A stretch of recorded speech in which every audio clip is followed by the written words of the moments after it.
So when last we left you guys, you had successfully come back from annihilating the Red Jill's leader Scarplume and terrorizing the ever-loving crap out of the one survivor at Sugtok's place with full impaled head on a spike level intimidation. Jesus Christ. Yeah, that went very well for you. And the smell was as horrendous as the last time a head was separated from a body in your apartment. Yeah, because there's keep waiting the whole evening, and then the next morning is when we start interrogating. It's like, why don't we just like wake him up as soon as we get home? Well, because he knocked him around. Because he dealt enough damage to knock him unconscious for like 5 hours. And you guys, it was nighttime, and you guys were tired, and Flickie was kind of completely spent. But after that, you guys had a recruiting spree for your rebellion thing, where you decided to give Crow's men a good solid boost of 250 gold pieces to give them the ability to rescue characters going forward. And you also got yourself a team of peddlers to start, tackling the stock market, as it were. But it wasn't. But shortly after that particular meeting, over that week, while Flickie had been helping Rexus translate some of the coded documents, noticed that Forvian's second-in-command Morgar was acting a little suspicious, but Flickie completely believed the excuse that he gave him. Oh, shit, I forgot about because that. he rolled a natural 1 or something on his... Yeah, I botched the... I was like, fucking you go, man! Yeah. But he ended up mentioning offhandedly that Morgar seemed to act odd, but he gave a perfectly explanatory reason for why, and Icar was like, let's get a second opinion on that. And then you found out that Morgar had been blacking out recently and had been hearing a voice telling him to do things that, like, delivering a letter to the Datari and leaving out stoneworking tools because someone just said that they needed to, be dusted and left out for a while. And then you found the source of these voices as an imp that you guys have technically had with you since session 2. Sorry. Had been following you because among those coded documents was the magically disguised contract for the imp with Blassadriette, which she was required to stay within 100 feet of at all times. And since it had been in the Silver Raven's little cache down there since the Civil War, meaning that she had been trapped underground under the livery for like 80 years, and then you guys went and pulled her out of it, only to trap her underground again by sticking it in the wasp nest. So her frustration with you guys reached a fever pitch and decided to take it out on you guys over the last month and a half by fucking with you guys. And it finally came to a head when she summoned a rat swarm on you guys, and then summoned a couple of lemures from hell, and then tried to fight you guys personally. She took one hit from Sugtok's Silver Morningstar, decided, fuck this, and surrendered. Where she begged you to destroy her contract instead, just to send her back to hell that way, because at the very least it'd be less painful than dying and then reappearing on hell afterwards, because that's how devils work. And in order to do this, she bribed you with everything she had on her person, which you guys found was acceptable. So Flickie, after and the real world got a hold of Dillon, Flickie, as played by me, decided to scorching ray the shit out of her contract, because why the hell wouldn't he? And Blassadriette popped back to hell, and you guys have a small little pile of loot, and have cleansed the Saboteur from the wasp nest. And this is where we pick up. Excellent. Okay. It's the last time I don't just mash the imp. Well, you hit her for max damage, and she's like, ow, that's like half my hit points. I should probably talk about this. I put 200 in the treasury, right? Yes. Okay, excellent. 483. Jesus, yeah, I did. Okay. We spent a lot. Yeah, you spent 250 to upgrade Crow's because we all got so much goddamn money that I was like, Jesus Christ, at least half of this has to go in the fucking treasury. Yeah. Which and speaking of the, I did successfully manage to put all the boss loot in the loot in Blosadriet's loot in the loot page if you guys want to go through that. But for the time being, you guys actually there are a couple of weeks going forward where you guys have a couple of weeks of downtime that I'm going to try to get through relatively quickly. Is that loot to be divided, is what you were saying? Loot to be divvied, yes. Oh, divvied, my bad. Okay. Continue, I'm sorry. It's not divided, it's divvied, sir. I'm taking the Wand of Acid Arrow, let it be known. Well, you're probably the only person who can use it. That's why I'm taking it, let it be known. I am investing in UMD, but it's going to be a few levels before I have a UMD check that I feel comfortable possibly exploding a wand with. Especially since Acid Arrows 2d4 acid plus 2d4 acid for another round. So it's pretty risky. Yeah. But if I can get a reliable UMD check, I'll probably keep like a Wand of Cure Light on me or something. That'd be nice. By the way, for the uninitiated, he's abbreviating the Use Magic Device skill. Yes. Those are not a single... Come on. Anyway. Sorry. Again, like I mentioned to you guys off camera a little bit over the course of this past week, I'm going to be trying to speed a bit through this downtime to get you guys moving on with the story again. Which means that 3 days after your encounter with the imp, Roger, Icar needs to make me a fortitude save. Oh, yeah. I'm getting filthy, boys. Yeah, whatever, man. I am... I'm not being juiced right now. Let me turn off my Constitution modifier. Alright, Fortitude is my worst save, so we're gonna go. Okay. Ooh. So your first instance of Filth Fever, you take 2 points of Dexterity damage and 2 points of Constitution damage. Yeah, Icar is gonna wake up that morning. You do not feel good. He's gonna let you guys know that he feels like absolute dog shit. This is what? Not Tuesday? Yeah, it's Toll Day. Toil Day, yeah. So this is... Yeah. Am I there with them? Sorry, no, he's at his home, but, like, is he getting sick because of the flesh thing touching him? No, he contracted Filth Fever from the rat swarm. Filth Fever, rat swarm, that's it. I look at him and I say, I'm sorry, man, me too. There's a swarm of 300 sewer rats chewing on you. You're going to get sick from it. One of them's got a disease, surely. Yeah. Yes, one of them's got a disease. I say, geez, man, me too. And I prestidigitate a little bit of water into my hand and squirt it into my mouth and go, so good. And then just this is like 2 points of dex damage and 2 points of con damage. I take that for another... Well, I won't die immediately, but it's gonna fucking suck. Do we know of anyone who might be able to cure you of this? I mean, I'm sure. I'm sure I can just. Icar's got the Rona. We can get house doctors. It'll be fine. You should look into one of those. Rich. I will also let you guys know that there are technically 4 temples on Temple Hill that he could go to pay a visit to. The Temple of Asmodeus does offer healing services, as does Shadow Square, the Temple of Zon-Kuthon, the House of Golden Veils, the Church of Abadar, and Songbird Hall, the Church of Shellin. Okay, I say out loud, fuck the super helpful, amazing ghost. You're rich.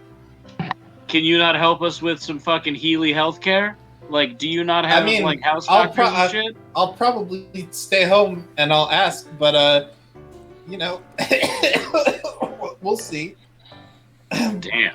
Okay. Just don't ask me to go adventuring. Yeah, you should. I should make sure I got that message, and I go, ha. So, I guess, I'm gonna stay in bed and do some full bed. I forget if full bed rest helps. It's technically someone else's heal check. It's been forever since I've tried to do heal checks, but if if Katerina wants me to pay for it, I could fork out the money for a cast of Cure Disease. Remove Disease. Actually, how much? Remove Disease is a 3rd level spell. Oh yeah, It's a bit pricey. I mean, I could probably do it. I could get a small business loan from He's my got father that of family 1 million rich GP. money. Come on, DM, let it slide, baby. Oh, We'll see. he would also have to explain to his family where he contracted filth fever. Well, he That's befriended some sharp hobos, and we're trying to save the world. Sharp hobos. That's hilarious. Sorry. Here, let me see how much it. I think I can probably afford to cook up some anti-plague, which is cheaper, and then I'll try my luck at throwing it off. How much does ability damage heal? It's like 1 point per day. Heal 1 point of ability damage per day of rest. Okay. But filth fever is going to keep wailing at you until you save twice. Until let me see how much anti-plague. Welcome everybody to your tutorial on how diseases work in this game. And Tib'resh, this is what you avoided when you were fighting those Grimple gremlins back in session 2 also. Yes, I remember. Pro tip, it fucking sucks. Not fun. Alright, let me see what I can whip up in an alchemy lab. Let's get this off my screen. All right.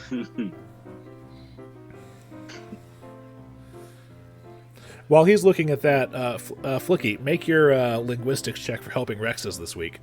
Linguistics, that gives me a plus 10. Ooh, 26. All right, you rolled high enough. Come Star Day, you will have your bonus point from the documents. Ah, that gives us the extra fucking team thing, right? No. Or wait, bonus point. Then what do you mean exactly? The bullet points from the documents. Oh, right. The stuff they're revealing. My bad. Yeah. Sorry, I'm just trying to take care of stuff real quick, but I don't have a pencil, and it's really fucking messing me up. Alright, yeah. I'll get one on break. How much is anti-plague? That's the question. How much does it cost?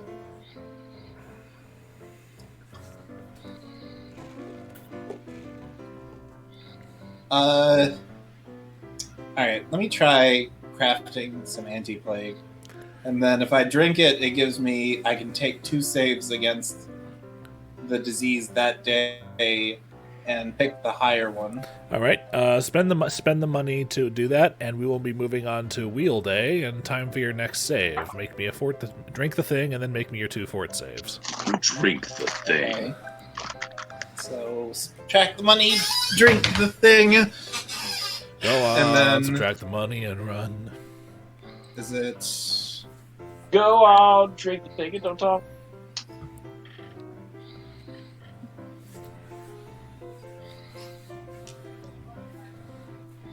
Okay. Well, I'm not gonna take the 2. But, would you like to botch and just be permanently afflicted? No, okay. Okay, 19's good. That's 1 save, but it's still your next day, which means you'll take another 2 points of dex damage and 3 points of con damage. Alright, well, I'm going to heal the 1 point of con damage from the day before, so that's going to just put me at a -4. You're not having a good day, are you?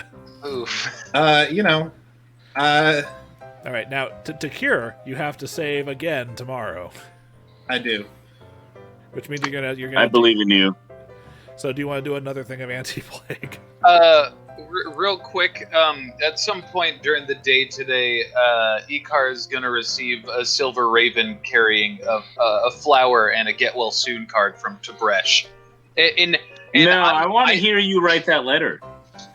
Okay, here's the letter. Here's the letter. And Luke, I'm gonna roll for linguistics to hope that it looks good, and we're gonna see how this goes.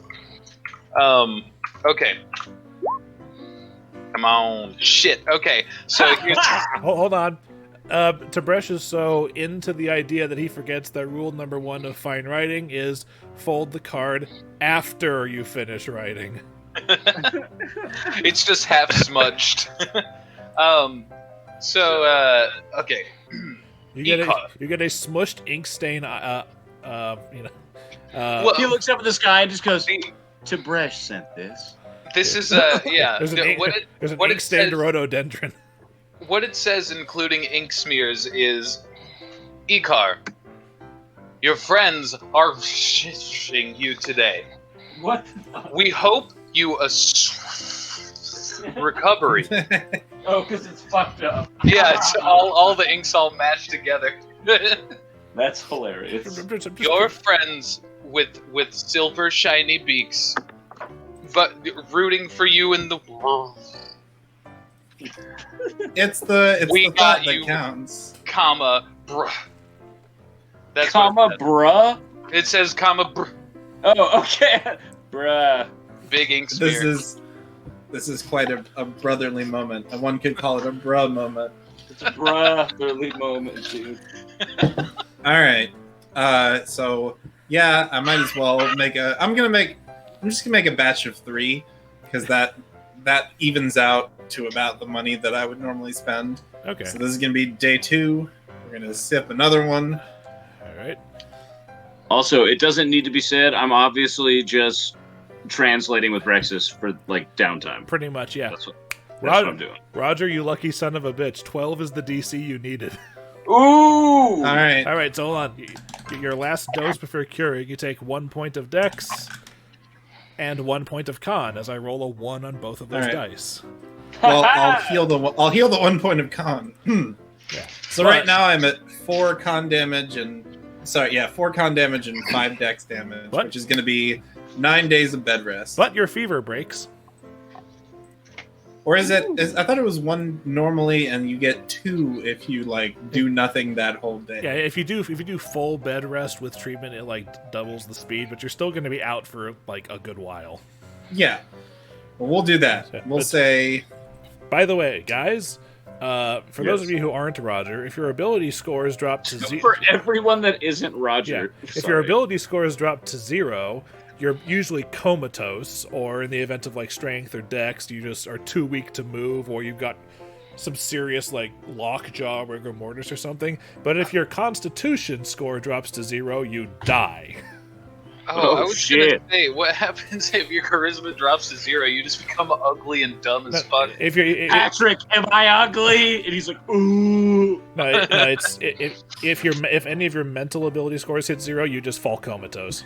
Oh, okay. Dillon, you're not even a cat anymore. You're so fat you've got a pink hair, bro. So, I need to make some money. All right, so if you want to just I can spend, give you some if you want to cash if spend you the wanna entire week busking for money, that could be your performance check. And when we come to the start of a rebellion action, your check will determine how much gold you got. Because, let me see. Right now I've got 11 scrolls of Cure Light Wounds and 1 Cure Moderate. So I'm sitting pretty good, actually. So, I'm just going to be busking. Okay. Okay.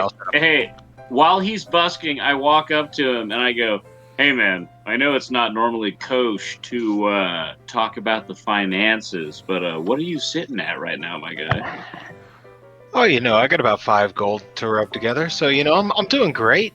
Financially, I'm stable. I'm solid. I give him 100 gold and tell him not to worry about it. Do you also tell him to take his pants off? No, I tell him that I wink at him, and I think he knows what I mean. Oh, you know how my heels work. And I'll take the gold and I'll pocket the gold and give him This is why I need a fucking pencil! Sorry. Dillon, did you break your fucking toe? What? Don't send me pictures of your toes looking horribly mangled. Yeah, dude, I did a middle of weird thing with D&D. my foot. I knew that would bug you. I thought Yeah. you broke your toe, man. No, I did that on Fuck purpose off. because I know that shit bugs you. That is kind of gross. After Yeah, how it's much, super. Ha ha! Sorry, Luke? How much does Sorry. it cost to craft 1 scroll of Cure Light Wounds? 12.5. At 12.5 gold at level 1. Okay, so I'm gonna craft 3 more scrolls of Cure Light Wounds Okay. during the week. So that'll put me at 14, and that's 12, 24, 36, 37.5. That obnoxious noise was me finding a pencil, by the way. I saw. It's a good thing we have video. No, yeah, shit. I forgot we were. My bad. All right. So Icar's going to be bedridden, but is he going to show up for the rebellion meeting this weekend? How many days is it? We got to. I could float him to it if we got need to. We got to Oath Day, right? Yeah, it's Oath Day. So you've got a full day. So an Oath Day was the day that you cured it. So today is not your full day of bed rest because you also float you there. because you spend time today making more of your anti-plague. Right. So if I do a full day on Friday on what is it? Whatever it's called, Fire Day. Yeah, I should be fine. Don't ask me to fight something, but yeah, I can walk there. I'm not a cripple. Okay, all right. So I'm going to skip ahead to Star Day, which means that it's time for, and I'm just going to go down the list here. Sugtok, make me your performance check to see what your week looks like busking wise. Doesn't matter. I gave him like $10,000. I know, but he's still a musician who has a week of nothing to do. Hey man, fuck it. I mean, screw it. Perform. Let's. He's in the street playing power I'm ballads. fiddling this week, so +3. Wait, you have specific bard skills for instruments? No, Yeah, string, vocal, percussion. Yeah, it's perform blanks. It's like perform wind instruments or perform. I've also got string perform instruments. theater, so I might do a political drama. My guy, we should do a play at some point. Oh my god. Continue. I'm so sorry. You might want to wait until the local equivalent of Hitler isn't living at the opera house. Fuck Hitler. But yeah, I feel you. Anyway, Gary, you get 19 gold pieces this week, which is actually a pretty hefty load for just busking on the corner. That's good That's shit. right. All right, 86. Roger, you can make all your calculations for resting and healing your ability damage. Yeah, that's going to be another point for today since I'm not bedridden. All right. Salem, what did you do? Flickie successfully was spending his downtime assisting Rexus with translation. And Tib'resh, were you doing anything check-worthy for your downtime? Yes, I am going to, using the peacock quilt that I was given, Yeah, that. I am going to write. I think I'm gonna spend some time copying over a very simple children's book, and I'm gonna do it good. I swear to God that I'm just banking on this roll. You could just take a 10. It's 15. You know what? 15. It's good enough for a children's book. Ooh! Oh. I thought he was saying it's good enough. I can take a 10, but my whole thing is that I really want to impress this lady, so I'm gonna keep doing this every week. I'm gonna try and keep churning out books until I have something that I can bring to Aruba. But that also means that you get 15 gold pieces for the grand total of publishing your various efforts. That's awesome, actually. Yeah. How about I manage to get this book. That'll be great when I get to it. I need to impress her first, and 15 is not where I want to be. Okay, I'll do that. Roll another week. You're doing day by day, right, Luke? So it's like the end of the day you were just doing? Yeah, well, it's now basically the beginning of Saturday. There's something I need to do on Friday night then. Okay, something I have to do. On Fire Day, all right. On Fire Day, I'm sitting at this bar, and I'm eating a ton of food, and I'm getting blasted. But Sugtok is there, because we're cutting up. And then I go, hey, man, you're paying for dinner, right? And, like, what is he going to say? No, I gave him 100 gold. Yeah. Barkeep, this one's with me. Perfect. Love you, man. I slap him on the back, and then it fucking smash cuts to the next day. I was in the middle of his first drink, going to lean back and just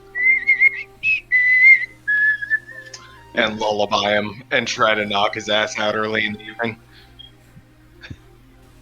All right. So that was my move, was to kind of lean back and, like, before his food even arrived, try to put him to sleep on the table. Oh, you son of a bitch. Look Okay, at then you. Then Flickie needs a will save. I need a will save. Shit, baby. Are you actually casting sleep on him? I get a +5 on will, so let's see what happens. Yeah. Sugtok, are you actually casting sleep on his ass? No, it's a lullaby. Oh, okay. So what's the that? Actually, I just rolled a 17 with the +5. Okay, you successfully fails saved. a will. It's a cantrip DC. Yeah, So so you notice I had whistled like, man, I just thought you'd want to have a good time and be able to relax a little.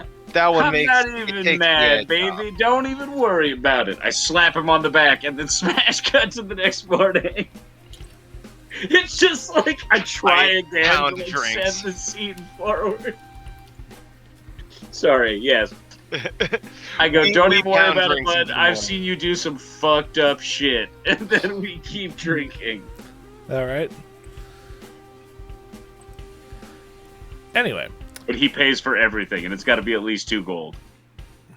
Anyway. I feel like it was 2 silver for the night. Yeah. Garrett, I don't think you understand. Sorry. All right. So, rebellion time. Icar shows up looking like death warmed over, but he is walking.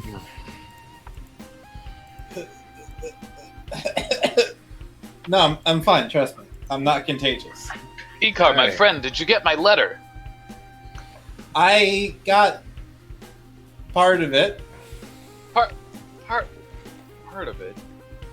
I think there was a problem with the delivery. The bird must have scraped it against something. It smudged part of the page, but the thought was very sweet, and that's what matters. I knew I folded it too soon. You gotta know when to right. hold them. Now, before we start anything, I'm actually going to ask, because you brought it up last time, Tib'resh, do you want to keep your +2 bonus on loyalty, or do you want to put it somewhere else for this particular phase? You are currently as balanced as you guys can possibly be on checks. Keep it balanced. No, balance sounds good. I'll leave it there right now. Okay. Which means that the first thing that happens is... Where do we go? Where did you come from, Cut? Alright, which means supporter attrition. This is where you make your loyalty check. Is this everyone or just him? Someone has to roll it. Oh, wait, who's the loyalty boy? It doesn't matter, because... It doesn't matter. Anyone can do it. I'll do it. My dice are cursed, so Yeah. Okay, I'll take Yeah, I it. I'll fucked do it it. up last It's week. what, I'm gonna- D20 I already did it. plus... Oh. Okay. We finally have a decent loyalty supporter attrition Yeah, check. that's ballsy, man. Means Fuck y'all! Skirt! Like, it means you guys only lose 3 supporters. Could be worse. It could be worse, yes. Alright, notoriety maximum is dropped because Rexus. Good job, Rexus. Yeah, thank you very much. And I'm going to adjust the thing down here for my event roll later. Alright, that happens. Your notoriety is not maxed out. Your treasury is not short. You guys are at the max rank. You may deposit or withdraw money from the treasury if you wish. I already deposited. I'm good. can I Put 200 can in I there. can I get you guys to maybe pay me back for about half the cost of the anti-plague that I've been making? I give him 2 Yeah, gold. take it out the I treasury, made bud. I made 3 anti-plague. It cost me 50 to make 3 of them because you do it at 1/3 the price. So if it's okay, I'll just take 25 out of the treasury to hit me back for a little bit of that. And the other half I'll Absolutely pay fair. for it myself. Okay, that's fine. But I whispered to everyone, don't forget the rich guy is taking money out of this shit first. I'm just putting that out there. You know, I did get injured in the line of duty. You know, getting fucking covered in rat slobber.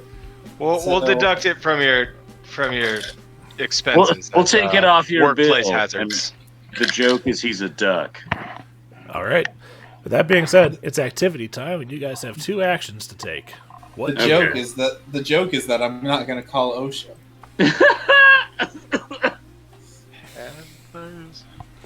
So who the peddlers upgrade into the healers? No. No. The healers are rank 3. They're one of the things that Crowsmen can go into next time for 1,000 gold. Okay, don't forget we also have that's a what is it called? Like a fucking piece of shit. We have rebellion actions as well as that's what we're one looking of at. each, right? Or like orb 2 or whatever the hell. But we have 2, right? We have 2. That's all we're gonna have until we rank up to a point where we would have more. Now, the question I have, the Fushi Sisters being a bonus team, that doesn't count towards our maximum team limit. Right? Correct. You have 2 open slots at the moment.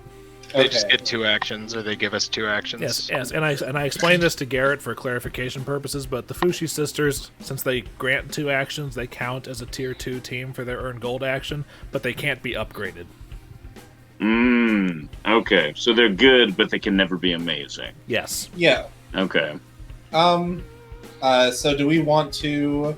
What do we want to do? Do we want to try I to see get some money something this week? unchecked called urban influence. Kind of sounds like we need some It's motherfucking useless. urban influence. I flat out told about it earlier.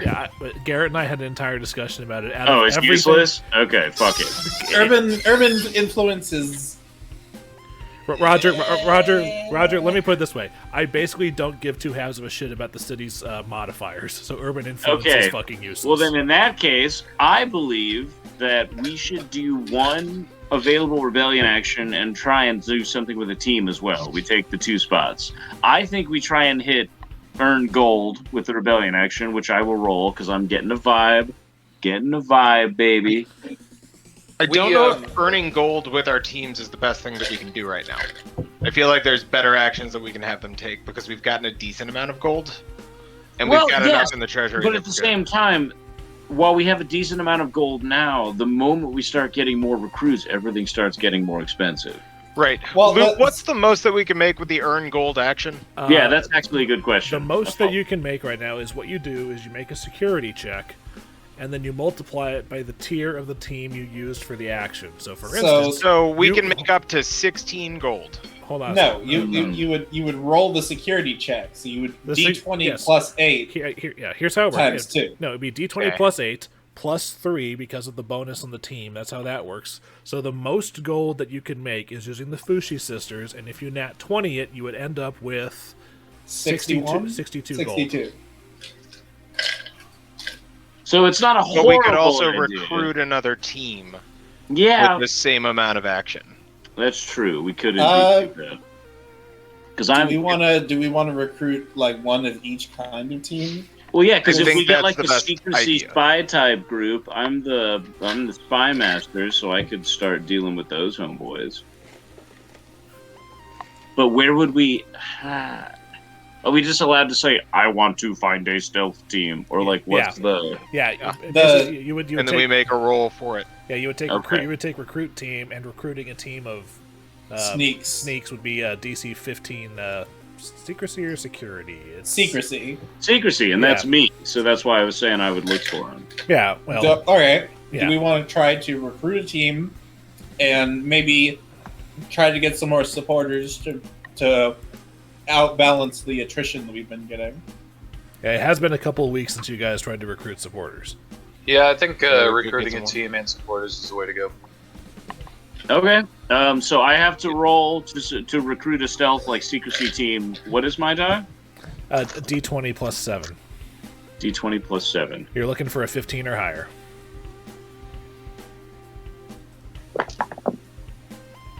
Yes! 18 plus 7, 25. You guys have successfully recruited a team of sneaks. Okay.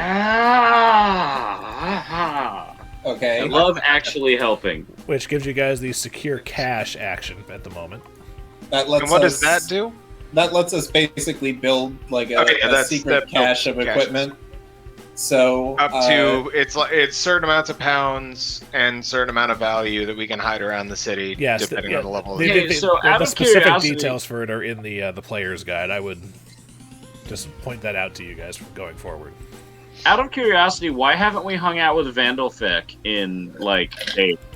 He's just guarding his stash. Yeah, because you guys have been busy doing story-related things, and Vendelfek has been in the background interacting with you on downtime, but nothing crucial or plot relevant enough that I want to dedicate game time to, especially after our delayed start tonight. Well, we could spread disinformation. We could reduce our notoriety by 1d6. It is a DC 20 secrecy check, though. Nah. So if we fail it by 5 or more, our notoriety instead goes up. And also, I don't think it's worth it right challenging. But once you guys have a team that allows spread disinformation, Vendelfecht's thing changes to giving a +4 bonus to spread disinformation. Oh, very cool. So he's multifaceted. The team that does that, those are the rumor mongers, right? And then any team of advisors higher than rumor mongers. Okay, I think. Hold on. So do we want to get some street performers too? Wait, so we didn't want more peddlers, did we? Because we already had peddlers. No, Yeah, it sneaks, was sneaks, and whatever. I'm the manager because I get that +5 to secrecy. Well, the bonus to your team is your charisma score. Oh, well, that's +2, so either way. So I mean, it's suboptimal, but yeah, it works flavor. Worst case, we can always switch it around later. It doesn't matter. I just needed to make the roll. Okay, in the meantime, who's managing them specifically for mechanical reasons? Oh, okay, that's perfect, actually. He brings up a good Because point. that means, Icar, you could take them and give another team a +3, because we can both handle up to 3 teams, because that's our bonus, right? So everyone has Yeah. up to 3? It's up to your charisma bonus. And that's the bonus that they get. Your charisma modifier. Oh, okay. So if your charisma's what, like a 14, 15? Yeah, that mine's gives you a 2, so I +2. can only control 2 teams. And You would can only control get- 2 teams, and you would only give them a +2. Whereas we can both I'll take do hold 3. of the. I'll run the sneaks for now. Yeah, and also you're the best person to do that because party. Dude, you're like Batman. Yeah. Oh, wait, you are like Batman. You know all about being sneaky. All right, you guys Because of Yeah, reasons. +3. you guys have a team of That sneakers. has nothing Reasons to we do don't with know. All right, what is your second action?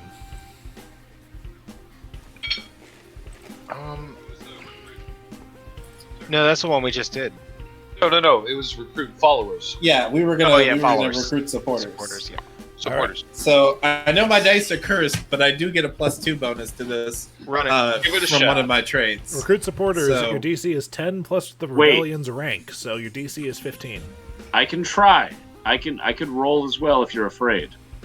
So I'm I not understand. afraid. Okay. I have Send no it, fear. boy. It's loyalty check plus. Plus your thing, plus 2 from Laria. Plus Oh Laria. man. Oh man.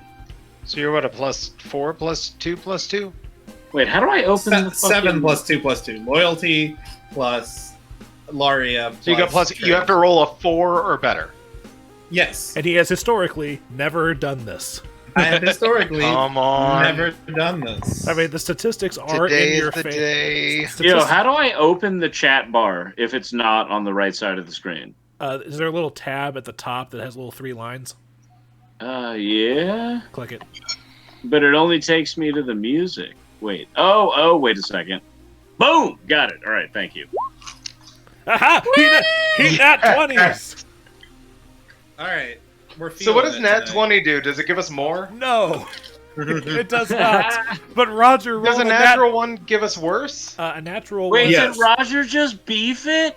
No. No, he got No. the best. Yeah, he rolled. Oh, yes. shit! Yes. In answer to your question, Garrett, if you get a natural 1, you don't automatically fail. But if it's still but your notoriety will increase by 1d6. Do you want to roll the 2d6 or do you want me to roll it? I'm gonna roll that. Okay. All right, it's 2d6 plus nothing because you don't have a recruiter. Come on, come on, come on. Survey says 2 Give it to me, 5. baby. You guys get 10 more supporters. Nice! Nice. That should undo the damage I've done. This is the most progressive Icar roll of all time.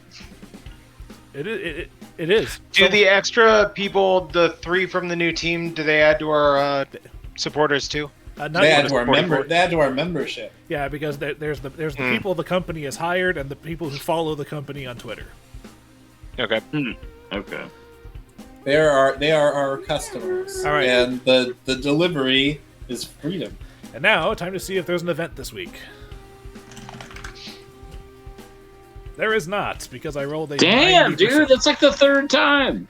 Yeah, okay, which means this We've week... got pretty low notoriety. Which means, and this week is over, so the danger goes back down to 20. Your notoriety's 10, but since something didn't happen this week, there's a double chance of it happening next week. So there's How much stuff did I get translated with Rexus? That's coming up next. Sorry? Change the number, damn you. There's a 60% chance of an event happening next time. But, alright, I believe that's everything for now. So, Rexus and Flickie bring their findings forward for what they've managed to pull out of the documents for this week. And Rexus is actually very apologetic that he didn't recognize a magically disguised contract. And inadvertently brought, literal, hellspawn into the wasp nest. It's like, everybody makes mistakes. I've heard of the spell used. I'm not a studied individual. It comes from, I'm an innate caster.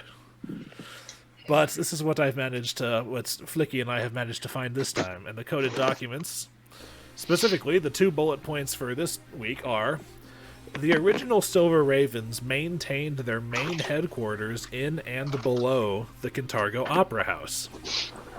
That's where sorry. Unfortunately, Rexus nor Flickie were able to find any information elsewhere in the documents indicating any other safe houses that the original Silver Ravens may have maintained. And Rexus also presents this piece of information, that the original Silver Ravens were said to be able to use something known as the Song of Silver to defend Kintargo when it was attacked by its enemies. But sadly, no additional information as to what this mysterious song is, or where it could be found or learned, or anywhere in the notes. And Rexus flat out says, all of these documents indicate that the Song of Silver was the Silver Ravens, their secret weapon, the ace in their sleeve, as it were. If you ever find anything else out about the Song of Silver, please, just let us know, because if we could discover what it is, it may be instrumental in taking back the city when we finally reach that stage. I look at Tib'resh with the bright feeling of hope in my eyes, like I'm finally helping, and I'm like, oh my god, guys, And Rexus also says, and Flickie and I, with his help, we've managed to get through most of the documents. I believe that we'll be able to finish all translations this coming week. No snap. And then I hit him for a low 5. He low 5s me. Yeah, Rexus accepts the low 5. He doesn't look, he just holds his hand out and you low 5 him. It makes it even cooler. Yep. Well, gentlemen, I'm extremely proud of you. This is amazing work. I'm happy to contribute in any way. I agree. Are you okay, Icar? I'm fine. Are you sure? Really? No. Okay. Does Tim sense anything off about Icar being an animal? Can he tell he's sick or whatever? He's not an animal. No, Tim, not Tib'resh. Tim the hawk. He's startled by the sudden coughing fit. Okay. We all are aware that he's been sick. I mean, I told you guys that I felt very bad. That is my bad. All right. I am probably going to spend most of this week in bed. And that being said, again, there's going to be another week of downtime. So you guys can figure out what you want. Then make me the linguistics check. Okay, so roll d20 plus 10. Roll d20. Slash roll. Oh, slash roll. Shit, my bad. Thanks, dude. Slash roll d... Oh, shit.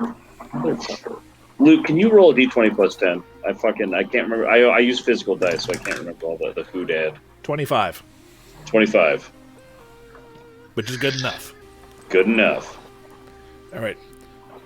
And actually, there's so little left of the documents that it only takes you half the week to finish the translation, so I'm just going to let you know that. So you've actually got some spare time to do other downtime things this week. I literally set up pranks for Tib'resh where he sleeps. Okay. Sugtok, what are you doing downtime-wise?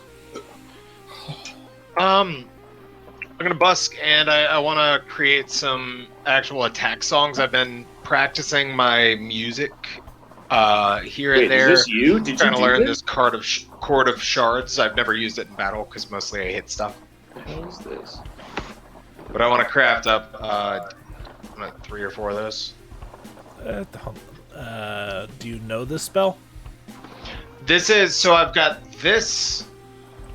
The other one. I was expecting a video of Garrett singing. The That was only not other there. one I've got as a level 1 is my comprehend languages. Okay. I had thought about disguise self, but I have yet to use it. I was actually looking at the spells and it was like this. But actually that's fits what I'm perfectly doing. okay. And when you level up, you're allowed to swap out a spell for another spell of a level you know. So that's fine. Let me look at this. Chord of Shards. It's a 15-foot cone. 15-foot cone, 2d6 points of piercing damage, and it's Level 1. Wait, hold on. Oh, there it is. Reflex negates. Yeah. So what's your spell DC? I got Oh, it's reflex for nothing. Reflex. Yeah, reflex negates. Oof. Well, that explains why it's level 1. And a bard Yeah, spell. for 2d6. So what? Wait, what is the question? What's your DC? What's your DC for first level spells? We're getting into it. It should be 10 plus your charisma modifier plus 1. So 10, 3, 15, 14? 14. Okay. I'm just making a note of that. Okay. Yeah, and I'm gonna write that in the spell. All right. So Flickie is either translating documents or busy sticking Tib'resh's bowl in hand in bowls of warm water. No. I'm not doing stuff to him. I'm doing stuff that he won't notice. So like he'll sit down like air horn joke or like stupid shit like that. Okay. That's what I'm doing. Even better. Right. Okay, Roger is spending half of this week laid out.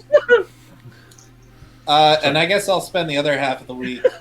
And while you're there, your sister comes in, Caroline, right? Caroline is the oldest. Yes, Caroline comes in and asks how you're doing and does the older sister thing of like bringing you like damp wash rags and like drinks and stuff. And she is you can recognize it in the way she's asking you because it's the same lessons that your father taught you about trying to manage the business, where she's subtly trying to figure out where you got filth fever, but you're able to. Oh wait, the oldest sister's Rosalind, not Caroline. Rosalind. Sorry. I knew there was a Lynn in there somewhere. Rosalind. And she's trying to ask you very subtle questions about where the hell did you get filth fever, but you're able to deflect because you're physically you might be laid out, but your mental faculties are still fully intact. Right. Do I want to try to make money this week? I'm just talking to myself. That's up to you. I'm trying to think what I want to do. I imagine Tib'resh wants to continue writing his children's book. Yeah, Right, dude, so the hot. roll that I made on that was a 6. Oh, So I'm not going to go to Ruba this week. Gonna go to where?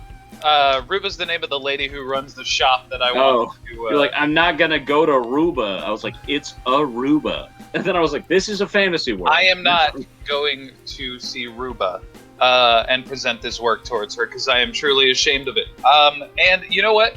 Let's just say this is the result of the pranks. Like, I found my inkwell like 2 inches too far over, and like there's a tiny piece missing from my peacock feather quill, and it just threw off my entire fucking game.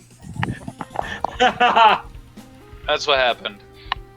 That's why I rolled a... I'm in the corner, like, trying not to laugh, like, like it's the smallest prank ever, and I'm like, oh, it's playing like some Scooby-Doo music, and you're invisible, just like a part of the wall, just like looking over. Doing the cronk, like, oh. all right. I have to help you because this is actually becoming more of a thing than I thought it would be. I have reminded you on the map where Ruba's shop is. Yeah. I know there are other places that I could go and probably... Where is... oh, shit. All right. Ruba gave me such a roughing... She gave me a rubbing. Yeah. You failed to impress the babushka.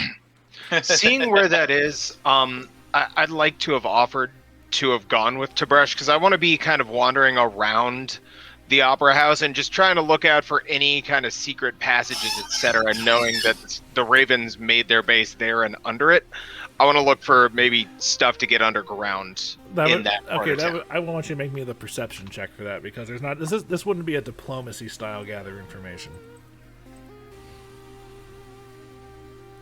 I think that's +3. Remembering right? Skills. +5. Ooh, that's a fucking cantrip. Okay. 15. That's not bad.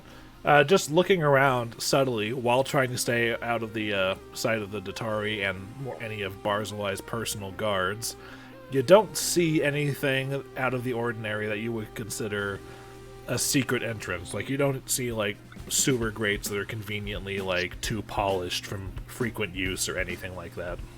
Okay. Wait, you said you followed me to Ruba's shop? Yeah, I would have wanted to ask, like, by the... Tib'resh, is it okay if I come with you? I wanted to look around the Opera House to see if I can notice anything. Okay, well then on my way out of the shop, Sugtok will see me wiping some tears away from my eyes. But okay, and also, just for the sake of everybody, since Icar is bedridden for most of this, he doesn't really need to do this. But everybody else, just mark off a silver piece for the toll going back and forth across Bleak Bridge. Yeah. Also, hey, I wanted to say something. If they're allowed to retcon people going together, I want to send Tim with them, and he lands on Sugtok's shoulder and gives him a little head nuzzle, and they're just traveling together. Okay. We'll say this as you're trying to expand that empathy thing by giving some distance. Yeah, I'm physically trying to be like, come on, like, we can do this. You're not having any success so far, but you feel not like so you will. Far, you feel like you might in the future, but you're not there yet. But it's good to practice. Tim and Shattersong have this fucking weird, like, unspoken banter thing, and I want that to continue.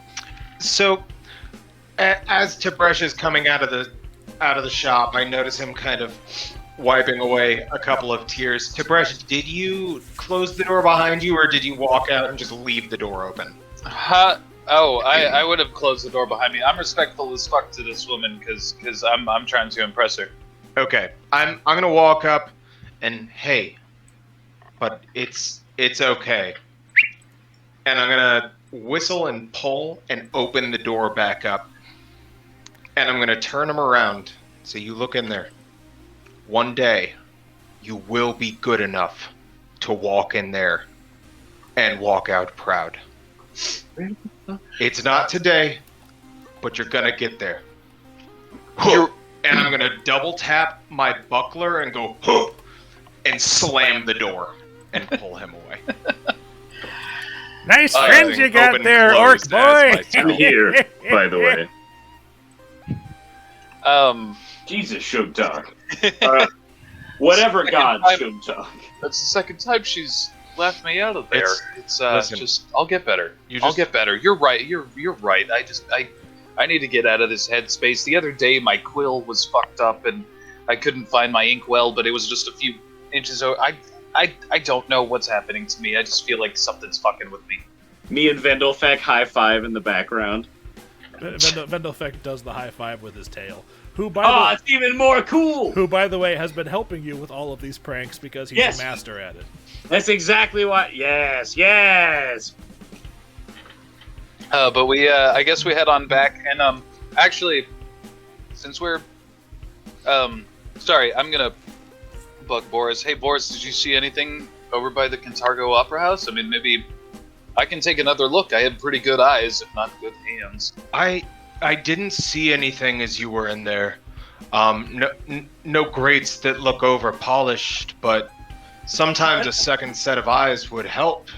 We're going to very wandering casually through anyways. Yeah, we're gonna very casually wander past the street again, and I'm gonna take if that's allowed, DM. Absolutely. Can I help him? Because I've already looked earlier. I know you already looked earlier, and I don't want us getting scoped out by these guards. So. Oh yeah. I'm gonna. Hey, Boarris, stay a good 20 paces back. I'll see you once we pass the next street. We can meet back up. All right, I didn't see much on those grades, but check around the corner.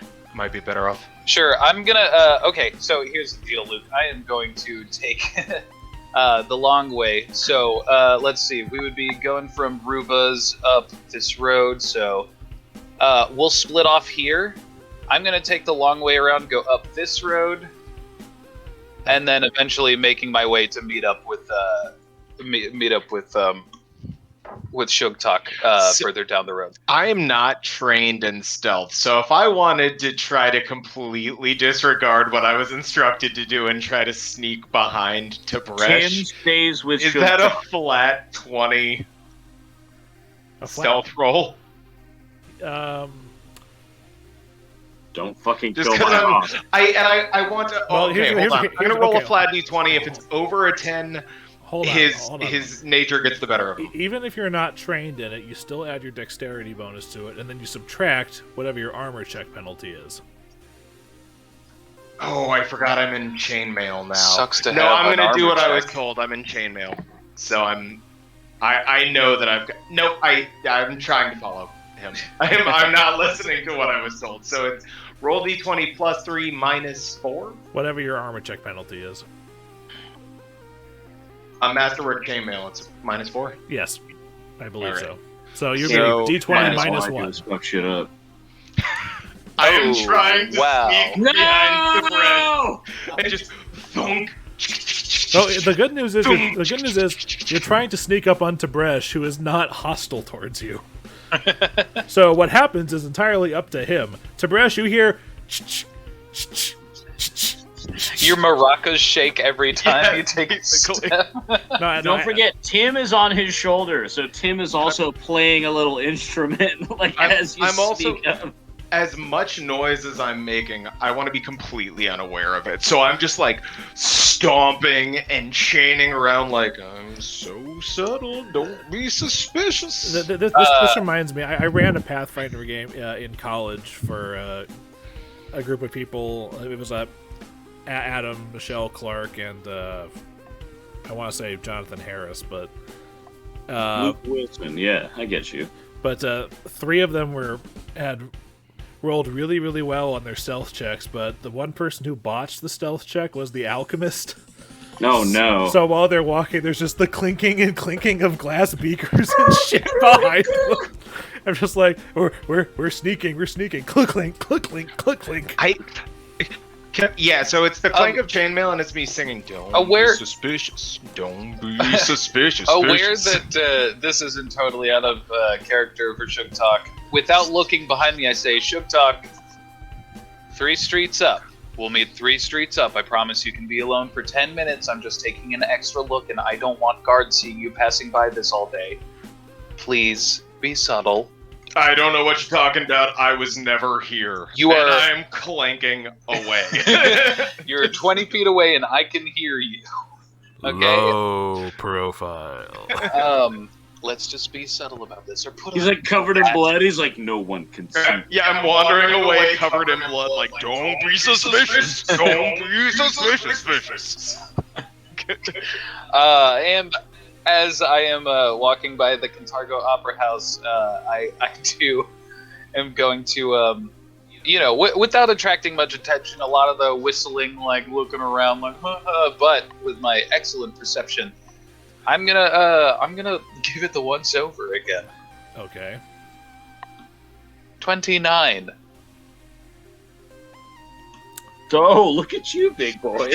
With the intent, You knowing that perceptive there's stuff motherfucker. underneath it, I'm gonna. What do you perceive? You perceive the Cantargo Opera House, the architectural pride of the city, but that's about it. No! Gods, this place is beautiful. I just wish it was Here's more the thing. obvious about what it was hiding. It really is. It's like basically, it's like the Sydney Opera House, but like in a fantasy setting and less like wavy. But that kind of architectural landmark quality of it is a point of pride for Cantargans. So you're all really pissed off that it's being used as a fucking Airbnb Nazi right now. fucking storehouse or whatever. Look so Okay, good yeah, without your beard, man. Look at you being handsome. Thank you. I can't believe we spent 5 minutes figuring that out. I marvel at its beauty. Wait. You can't believe it? Have you met all of you? You son of a bitch, we suck. Well, now that it's turned out to be totally useless, I can believe it a lot more. Meanwhile, I'm kind of playing hopscotch around the storm drains on the perimeter, just jumping on them and staring into it. The roof is on fire. I marvel at the architecture and then get real bummed out about knowing that it's occupied by a bunch of fucking assholes. And then we make our way back home, take the ferry back home. I have nothing else. All right. If nobody has anything else to do this week, it's time for the next rebellion phase. Stop. I have one thing to do this week. Yes. Can I busk the next time Tim orders a cup of coffee, I'm going to be like a few feet behind, or Tib'resh, excuse me. The next time Tib'resh orders a cup of coffee, I'm going to be a few feet behind him, prestidigitating a little bit of heat underneath the bottom so that it's really uncomfortable to drink. All right, so you're pulling the full Uncle Iroh. Yes. Except hey, if anyone ever watches this video, I am not as cool as Uncle Iroh. That man changed a generation. Yes. Okay, continue. All right, but yeah, it's like you're surprised. Apparently, Ilaria has some special ability to keep her coffee exceptionally hot way after it's come out of the boiler. The entire week, Tib'resh curses regularly that his coffee is just entirely too hot, and I don't know how Ilaria. The dragon are fucking like. It's like fucking high five. You gotta be nice about it. It's just like, Laria, this is it's very hot. It's been 30 minutes since I've received this coffee. It is not. I can't drink it. It's too hot. Well, I don't know what to tell you, Sugar. Maybe the heat's coming from somewhere else. And she gives you the ocular pat down, up and down, and kind of gives you a wink. Can I walk in as that's happening? Fucking, like, straight up, like bumping fists, like whoa. Oh man, yeah. So the whole week I'm thinking about my coffee. Week over. All right. Yes. So I just looked at my character sheet. I've got 1 point of training into this, and then it was +3 for my rank, but it says 7 plus 7 total as my percussion. Oh yeah, because when you put a rank into a class skill, you get a free +3 but miscellaneous bonus. Oh, bet. So it's my percussion is +7 then. Yeah. So you got the 1, you've got the free +3, and then you've got whatever your relevant modifier is. Yeah, so 7. So 11 gold for the week. Apparently, everybody was really looking forward to this like new experimental shit you were trying last week, but you don't have but you got the blisters on your fingers, and you have to kind of tone it down. I've got blisters on my fingers. That's amazing. Good shit, Luke. You have to tone it down for this week. Oh, this is just percussion. So I want to say like it's weird. It's weird playing. pans. It's weird playing a bongo with your knuckles. I mage hand a drumstick, so it sounds like he's playing with 3 hands. Okay. That's why it was so bad. Yeah, that's. I could not find the rhythm with that shit. And now we're killing shit, and people think he's doing a cool like drum, like fucking what is it called, juggling thing, even though there's just like a magic hand in the mix. All right. While Tim is up getting a drink and whatnot, we're gonna move on to the rebellion stuff for this week, so that we can keep going. And then once we're finished with this rebellion thing, we'll take our quick break, and then we'll move on. Sound good? Yep. All right. So Tim's over here calling. He's like, in 10 levels, you will be Loki, and I hate it. There isn't. And I'm just. Hey, like, is there? Would doing any more sewer exploration benefit us? Oh, that's true. I haven't thought about that in many sessions. It probably wouldn't hurt. It probably wouldn't. Yeah. We need to do some exploration on the other side. Like, now we have an effective way to get from the nest to the river, where we can empty out into the river. Now we need somewhere on the other side of the river that we can ingress to the river. Is that the sewers. X by the war cage? Just so I'm remembering right. Yeah. Those 2 X's by the war cage are 2 I'm actually really glad you said something. Those Garrett. are exit points. I want someone to come with me this time because I'm afraid that I'll get fucking butt fucked by myself. I actually have. I think I took as a cantrip Discern North. I want either. Because it makes sense I want as either a follower of Tib'resh Bloodborne. or I want Sugtok. One or the other, but I need someone to come with me for exploring this time. No direction. So I'll go with you. Okay. Okay. Well, let's speed this up a bit. Like, when you guys figure out who it is, where in the little blue outline do you want to make your way to for further exploration? Because you still have to get to the uncharted territory before you can start mapping it out.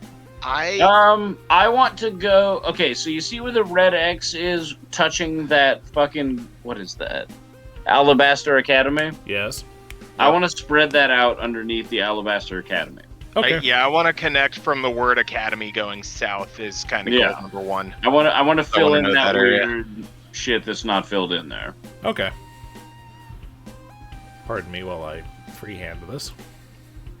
I'm so glad. Oh, also, Tim is with me now, by the way. And who's making the survival check for mapping? I would say Senior. I mean, I can draw. Don't get me wrong, baby. What's the skill it's based on? Survival. It's based on wisdom. Based on wisdom, I only got a +2 on wisdom, baby. I have a 0. Okay, it looks like it's me. Shit, baby. Tib'resh would have been the best choice for this. Tib'resh is busy working on his writing. DM, I am making terrible manuscripts. DM, what are we rolling again? D20 +2 for you. D20 +2. Come on. Oh, you nat 20. Ah. Okay, so there's a double-sided bit to this. Sorry, I should switch from a spin down to a regular D20.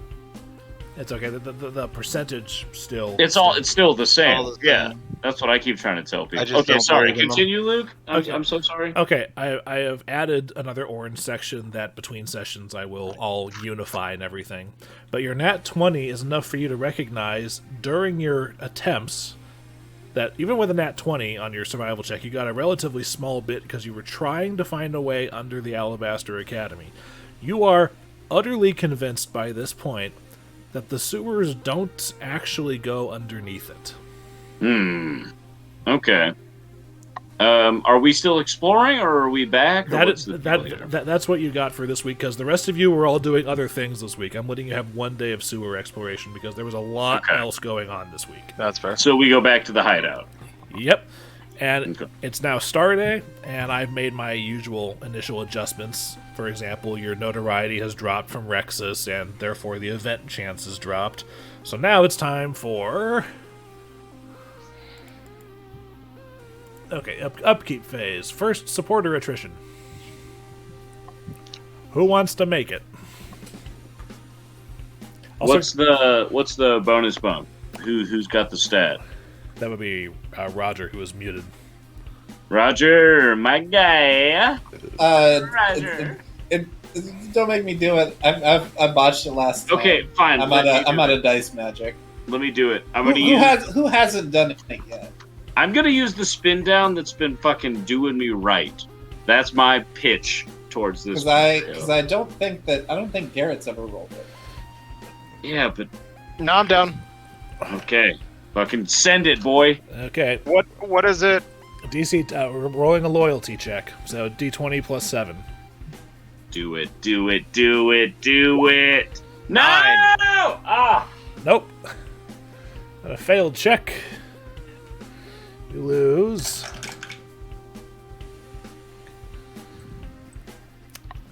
$2d4 plus rank, so you guys lose 9 supporters. Fucking Christ. Hey, it's a good thing Roger got you guys 10 last week. The week of me trying to keep followers was the Fight Club. Like, you are not a beautiful and unique snowflake. You are an inorganic piece of dying material like everyone else. And 9 guys just fucked off. Yeah, I don't think we'll be able to stop ourselves from talking about this, so we're just going to bow out now. All right, that unfortunately Ravens. That unfortunately happens. Okay, the good news is that unlike recruiting supporters, the DC doesn't change. So as you guys get better at all this shit, it's still going to be easier to not fail this. Anyway, Notoriety maximum. You're not maxed out. You're not short on treasury. You can't increase your rank. And deposit or withdraw money, or are you guys going to keep it where it is? Roger, by this point you have fully rested and you're back to your 100%. I'm gonna put in 20. Okay. I have not made any money this week. Well, I made very little. So I'm gonna pass. Do I see Tib'resh put in 20? Yes. I also put in 20. Okay. After he does. Well, I've still got After watching 299 after I gave 100 to Sugtok, so I do nothing. Okay, that's fair. No, it's not. I put 45 in the homeboy, so now I have 54. 254. Where's that pencil? Okay. There you go. All right, that happens. All right, now activity phase. You guys have 2 actions. Is there any more stuff that needs to be translated? That will happen after. I think we need. I mean, we could try securing our first cache just in case. I don't know how that becomes useful. Here's the thing: when you secure a cache, you use the action to make a secrecy check to put a cache of items somewhere in the city. You have to provide the items for the cache, however. Okay. You can't just find a random ass cache. Once we have a bunch of shit and we're swimming in it, it'll be good. Yes, unless you guys get a reward, like someone supplies you with the stuff for a free cache of things, you have to provide caches yourself otherwise. My vote is to recruit another team and make some money because we need more teams and we need to upgrade them. So if we can try to get good amounts of money, well, because it's $250 to upgrade a team. So depending on the team, it only costs $50 to upgrade the merchants. So why don't we upgrade the merchants and then earn gold with that new tier 2 team? Why don't we have this serious sit down? A lot. Like, why don't we meet up in the nest before we decide? That's what we're doing. That's what we're doing. Literally, we're standing around right now. Yeah, this is the 4 table meeting. Yeah, weekly meeting. I shoot a rubber band at the British. I love the idea of upgrading the peddlers as soon as possible. Yeah. As well, because I'm reading up on some of that right now, and it looks pretty good. It hits him in the face. And also, tier 2. Wait, what's tier 2 to tier 3 costs? Secure new and exotic stock from the pack worlds. Okay. Pack worlds? So that's what like it says. Cherries? I don't know. Ghosts? I'm not sure, but to answer Garrett's question, upgrading tier 2 traders to tier 3 only costs 200 gold. But you can only upgrade a team once per week. Right. So you can't spend 2 actions on 250 to take your peddlers all the way to merchant lords. We could roll to recruit some more peddlers and then pay 50 to upgrade one of them. Correct. We should get some urchins and or peddlers, like people on the street, like you're saying. Right. Absolutely. You have that. They're called sneaks. I know. What, bitch? I'm sorry. I'm just saying we should get more.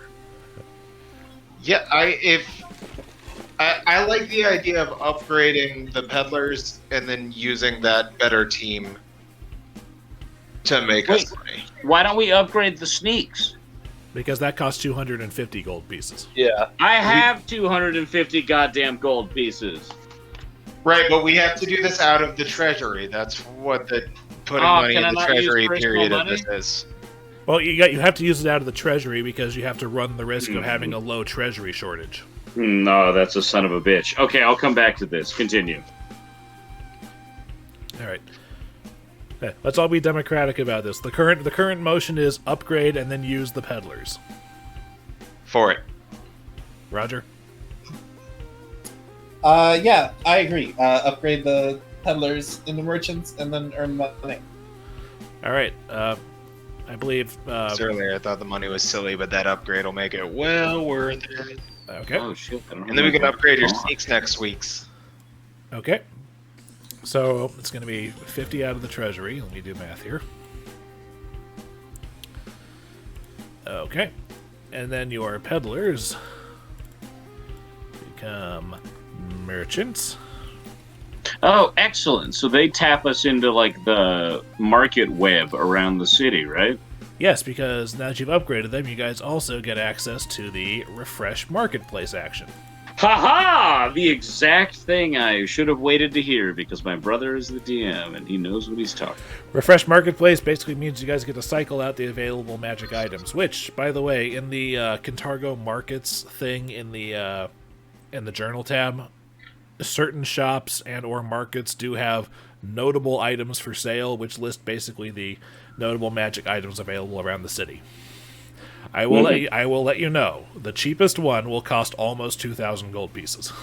Jesus Christ! Are you serious? Plus one in this world is like 2,000 gold. Money doesn't weigh anything, does it? Unless it's absolutely ridiculous, I won't. Like, you can't carry 1,000,000 gold pieces on you. If you have like a bag of holding or something, you usually can. But it's one of those things where it kind of makes sense for me to. Did you bag of holding us, or did you fuck us? No, bag of holdings are common enough that you'll be able to find one or buy one before too long. But you presently don't have a Zelda wallet that can hold 9,900. No one has a hammer space, is what you're telling me. No one has a money hammer space at the moment. No. Okay, I got you. Yeah, it's one of those things where it's like, yeah, you find 3,000 copper pieces. How do you carry 3,000 small discs of metal with you? In my Garrett's mouth. ass.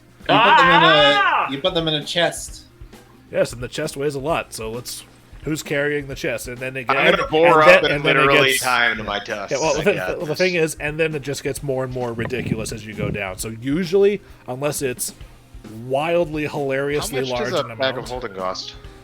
It depends on the type. We'll look it up later. We should figure this out later. We should continue. Yeah, we'll figure it out later. Yeah. So, we have upgraded the merchants, and I've informed you that Refresh Marketplace is active. You guys now going to try to earn gold with them? They get a bigger boost to the gold that they can make?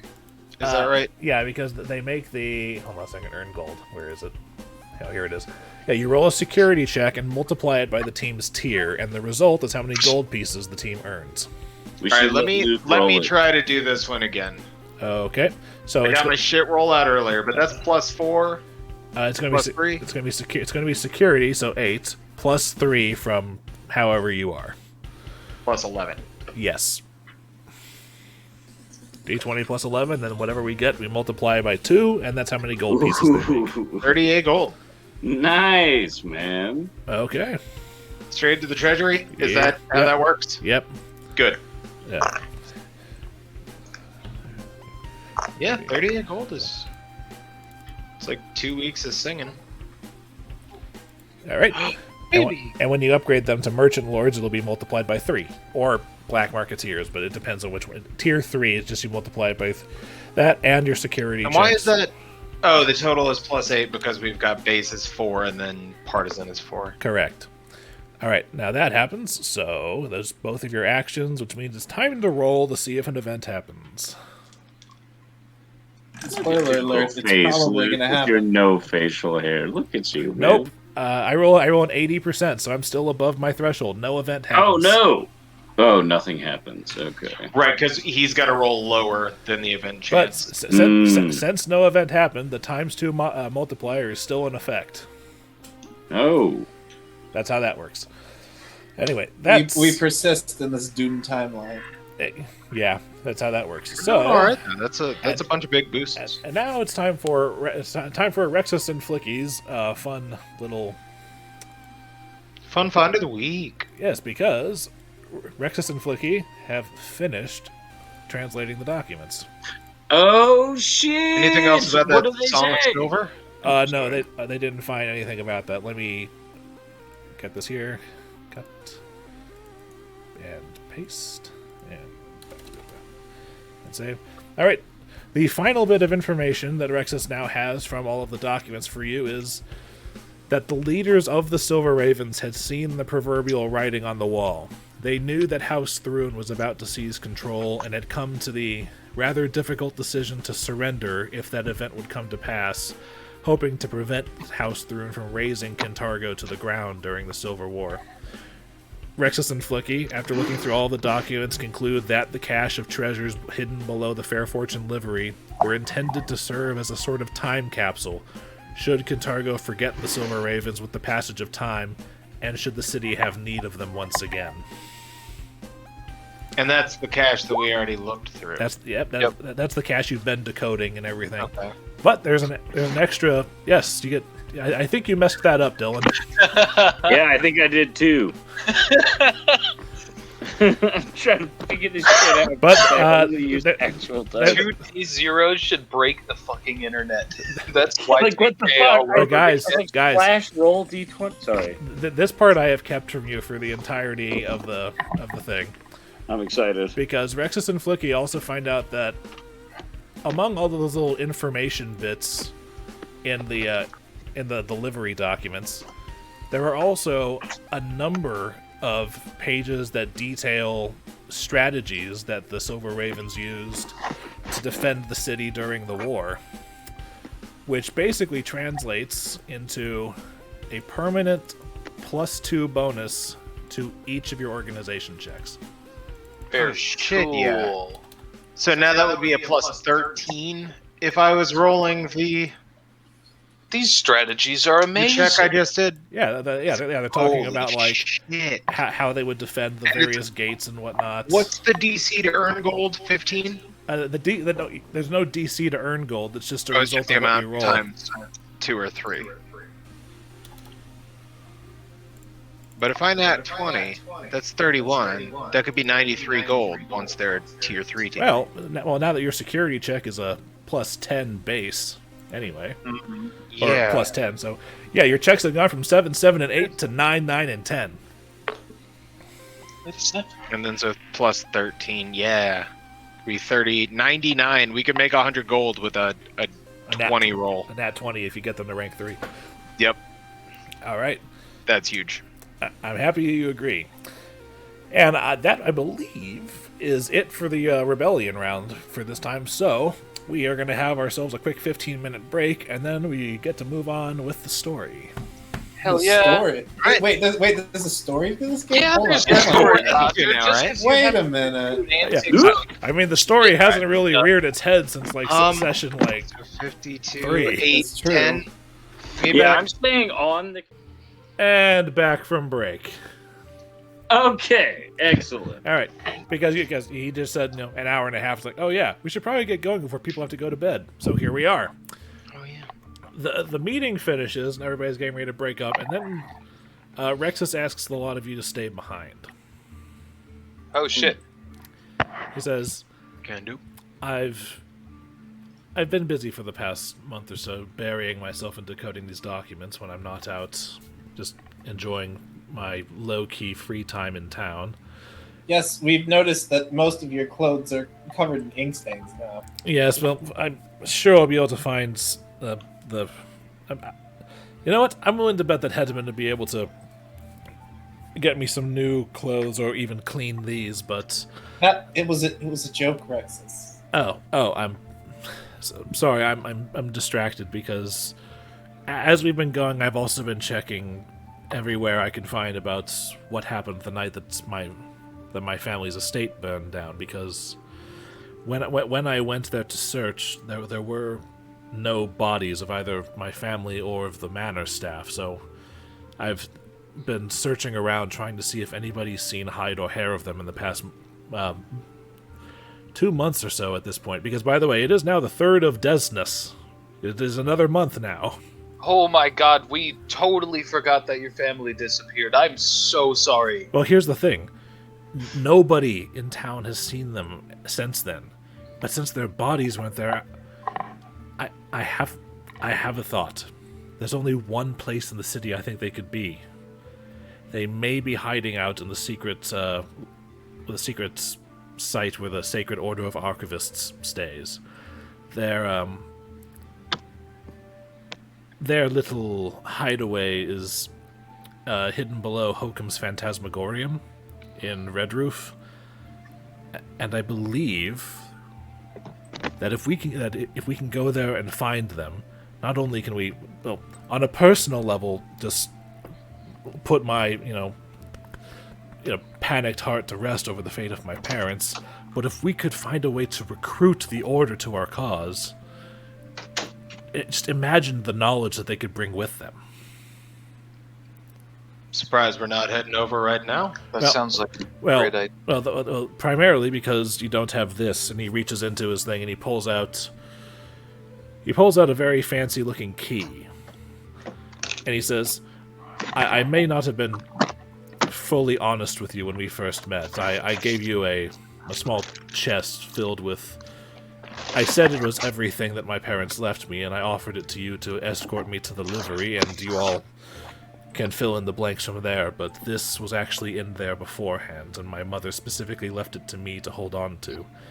She said that it was the key to their hideaway, and it would open all of the locks in the Phantasmagorium and in their monastery below.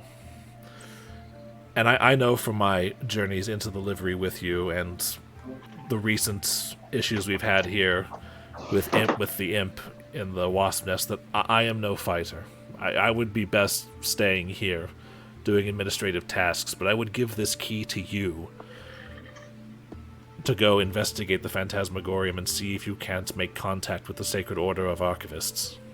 The Phantasmagorium. Rexus, all you had to do was ask. You're as much a part of this as the rest of us. I can't imagine what I would be going through if I wasn't sure if my parents were alive or dead. So, of course. Well, I've spent 2 weeks asking everybody non-Thrune friendly that I could find in the city when I haven't been busy burying myself in the distraction of translating these documents. But why haven't you asked us? I'm asking now. Oh, a point he makes. Who specifically are we keeping an eye out for? What are their names? My mother, Portia Victicora, is the leader of the Sacred Order of Archivists. I have never actually been to the Order's hideout myself, and I've never actually met any of the rest of them. My mother only confided me in this shortly before she disappeared. And she is under Phantasmagoria? The Phantasmagorium in Red Roof, Hokum's old exhibition. Oh, you're of talking oddities. about that dreadful large building that creaks every time there's a slight breeze. Yeah, I have the DM Hand of God is now pointing towards the Phantasmagorium on the map. You guys have actually been walking past this place for 2 fucking months, back and forth. Oh, I know where that is. Oh, it's dreadful. Can I see it from my porch? No, there's a couple too many buildings in the way. All right. But if you guys want to make if you guys want to make a knowledge history or a local check about the Phantasmagorium, you can see what you know about it. Who all's there? Is it all of us? It's all of you. Rex has pulled you guys aside immediately after I've got your a +6. rebellion. Let me roll that shit, baby. Yeah. History and local? History or local, yes. Ooh, 24. I've got +1, so I doubt I know as much.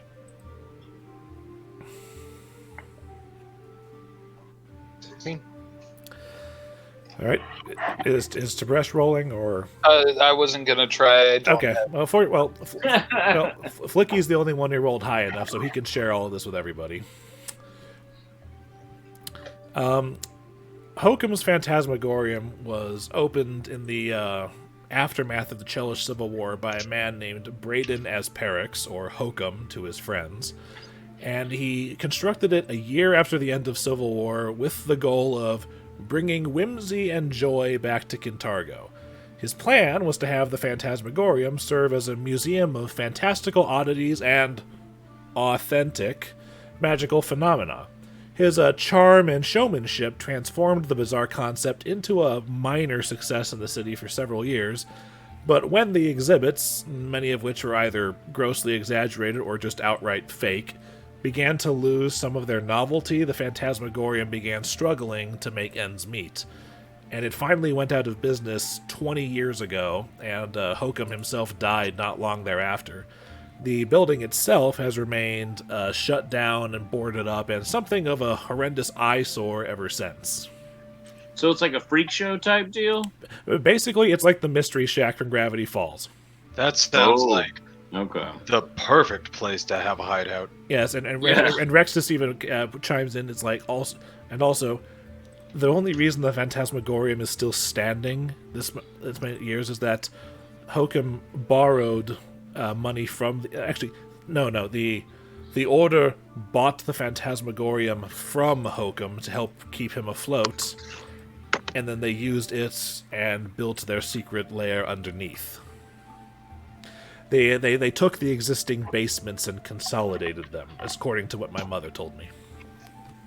Do you know of an easy way in to where we need to go? According to my mother, this key should open every lock in both the Phantasmagorium and the lair below. Flickie, you seem to know a good deal about it. Where would you suggest we head in from? There are... Flickie knows 2 points of ingress. There is a side door leading into the gift shop, and there is the front door. I tell them about both, and we discuss as a group. Would you think one is more which patrolled door do you by guys Dasari? think would be the best way to go in? I'm sorry. Maybe we should just take a look around the building before we decide how we're going to go in. That's also fair. And when to go in. Yeah, you guys want to scout it out for a day? We can talk with Rexus here after we get some idea. I won't kill anybody this time unless they start. I was about to say, don't start any fucking shit. Listen, if they start the fight, I will finish it, but I won't just gore someone. Okay, that's fair. Tomorrow's a good day to scout it out. It's Sunday. There shouldn't be a whole lot of work going on. Most of the shops in Red Roof will be closed. People will be home after they get home from Temple. So, yeah, it seems like it would be a decent enough day to look around. So, shall we adjourn for the evening? Meet back tomorrow? Right. Why don't we meet in Red Roof tomorrow? In Red Roof? Say, Kalimber's Dry Goods? There's the market nearby. Yeah, I mean, we can just meet in the market square, and then we'll head north. I feel bad that every time we come to the coffee house, you all have to pay the toll, and I don't. So we'll meet you in the lower part of the city, and it'll even out. All right, I'll see you around the Devil's Threads after sunup. Sunup in the market. For the first time in a couple of months, I've actually changed your fucking objective on the scroll. Oh, wow. Huh. I immediately say, all right, cool, I'll meet you guys there, and pass out and take a rest. All right. Shall we scoot ahead to your scouting mission? Sure, we can do that. Before we leave, I want to look at Tib'resh and say, did I do good? I promise I won't kill anybody. I was very proud. I give Sugtok a big pat on the back, which is, significant. We're both big dudes. Hey, Sugtok, you did great. Sorry, Boarris, fantastic job. I'm very proud of that. Just hold to it, and that's excellent. All right, but if they're asking for it, I you understand. mess with the boar, you get the tusks. Have I not gone over any of the tenets of my monkhood? I mean, that's the first thing, His monkhood, that's what he calls his foreskin. Right. Just gonna go ahead and mute Flickie unless something's going on there. So yeah, anyway, pat on the back. That was fantastic. All right. So, Sunday rolls around. You guys are going to investigate. Where are you meeting up? Red Hood, or not Red Hood. Red Roof, right? The Red Roof Inn? I'm going to see what's going on. I'm going to try and get there a little bit early and see what's going on in the market. We said morning, right? Would any of the shops be set up yet? Yeah, by the time you guys are out and about, like, shops get their day starts relatively early because they have to do all their setup and everything, and then it's opening time. So by the time you, a non-shop owner, is there, the shopkeepers have been up for an hour and a half at the least. Awesome. Is this like a more of a farmer's market kind of deal, or what kind of things are in the areas? I know Devil's Threads and the dry goods and supplies are here. Well, remember that this is also this is Sunday, so the market's not going to be as humming as any other day. Yeah. I'm going around handing out copper pieces to orphans. Okay, and again, in the shopping notes, I have the summary for this, but Red Roof Market specializes in clothing, leatherworking, cobblers, butchers, grocers, and street vendors. This is where you guys this is where Milo has his skewer stand. I want to make my way up to Milo. You go on over, and Milo looks and says, "Sugtok, my boy, good morning." Milo. The best skewers in the city. I do my best. You're a bit early. They're still cooking because there's the satisfying as he's cooking them and everything. If you give me about 15 minutes, my first batch should be ready to go. Unfortunately, it's just the basic stuff, just the beef and just the chicken. I'm a Troidarian. You made this joke the last time I spoke like this. Well enough. I'll see you in about 15, and I'll kind of just keep an eye out for the guys. I'll set aside the big one for you. I go and find some more orphans to give copper pieces to. At this point, I've handed out at least 20, one for each specific orphan. It's actually a little bit hard to find orphans in this part of Red Roof. We're at Red Roof. Oh, I was thinking we were in the nursery. That's totally my bad. The nursery is in Red Roof. It's a specific sub neighborhood of Red Roof. You're a bit in the nicer part because you're between two major markets, Red Roof Market and Bleak Bridge. Well, then I'm throwing pennies at rich kids. Okay. Anyway, but if nobody has anything specific to do, 15 minutes pass and Milo happily gives you his skewer for 3 copper. Icar's just going to be window shopping, looking at nice clothes, what is in, what is out. Nothing too nice because, that is against the law. Yeah. And someone might call you a criminal and tell you to get in the dog cage or whatever. Yeah, you notice going around just window shopping, the pickings at the Devil's Threads, among other stores, are starting to get a little... I hesitate to use the word threadbare because it's a bit too on the nose for a clothier shop, but their shelves are getting emptier than you're used to seeing. Well, that's a real shame. Yeah, it is a bummer. Do I see Icar in the Devil's Threads? He's not in the Devil's Threads, he's just window shopping. But yes, you do see him out in the market. I am in the market, yes. As he walks past the front of the Devil's Threads, I want to make my way up and say, it's looking a little sparse, isn't it? It is. Now that you mention it, not maybe 2 years ago, you could have gotten maybe a nice piece of Nidalese cloth or a pattern all the way from Icar or anywhere nearby, but now there's just nothing. Do you think it's the Thrune's proclamations? Well, it's hard to sell thread. It's hard to sell clothes when you're never sure if the piece in your window is too fancy. Well enough.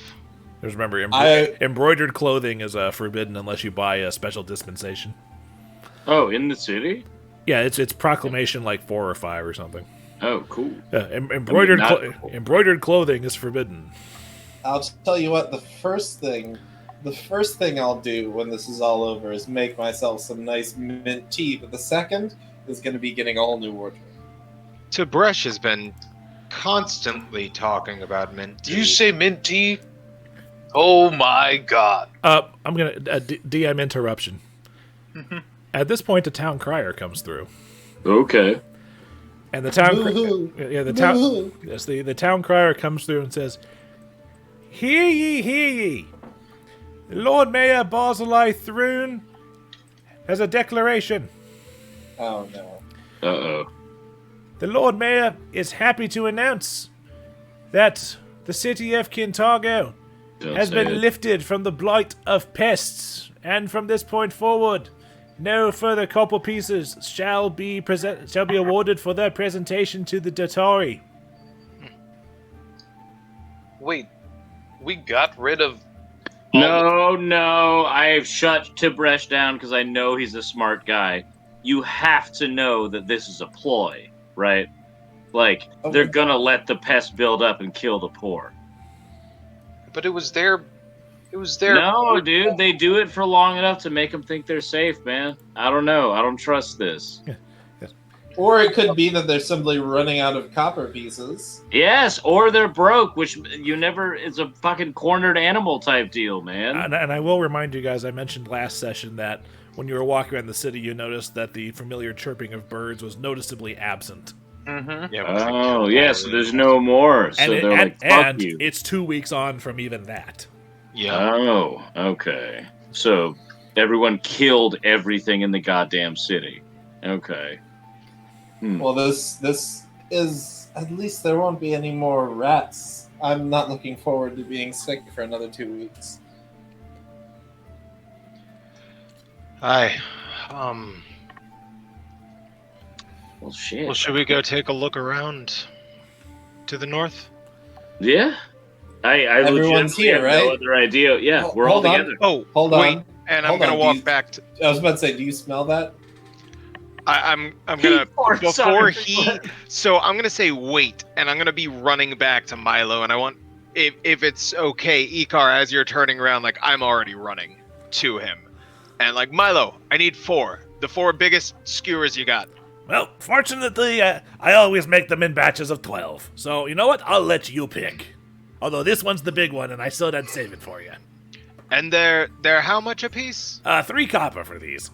3 copper. Sorry, it's a little bit more than last time, but, you know... How about this? And I'm gonna take all of them and give him 5 silver. Ooh! Milo's always been a very, very jubilant guy with a very, very, you know... For lack of a better term, used car salesman type smile. But he actually, like... It drops for like a second and a half as he like tries to process this and goes, I knew I liked you, Sugtok. You keep like, up the see good work, man friend. behind the curtain for like 2 seconds when you see him like... I'll see you around, Milo, and I'm gonna pull 3 of the so 12. There's 11 total. I want one. Oh. Well, there's 12 total, but he said he would save the big one for you to get first picking, which you still have to pay for it. Right, I paid for that one earlier. I'm going okay. back for the other ones after that. I don't recall hearing you say you paid for it, so that's my bad.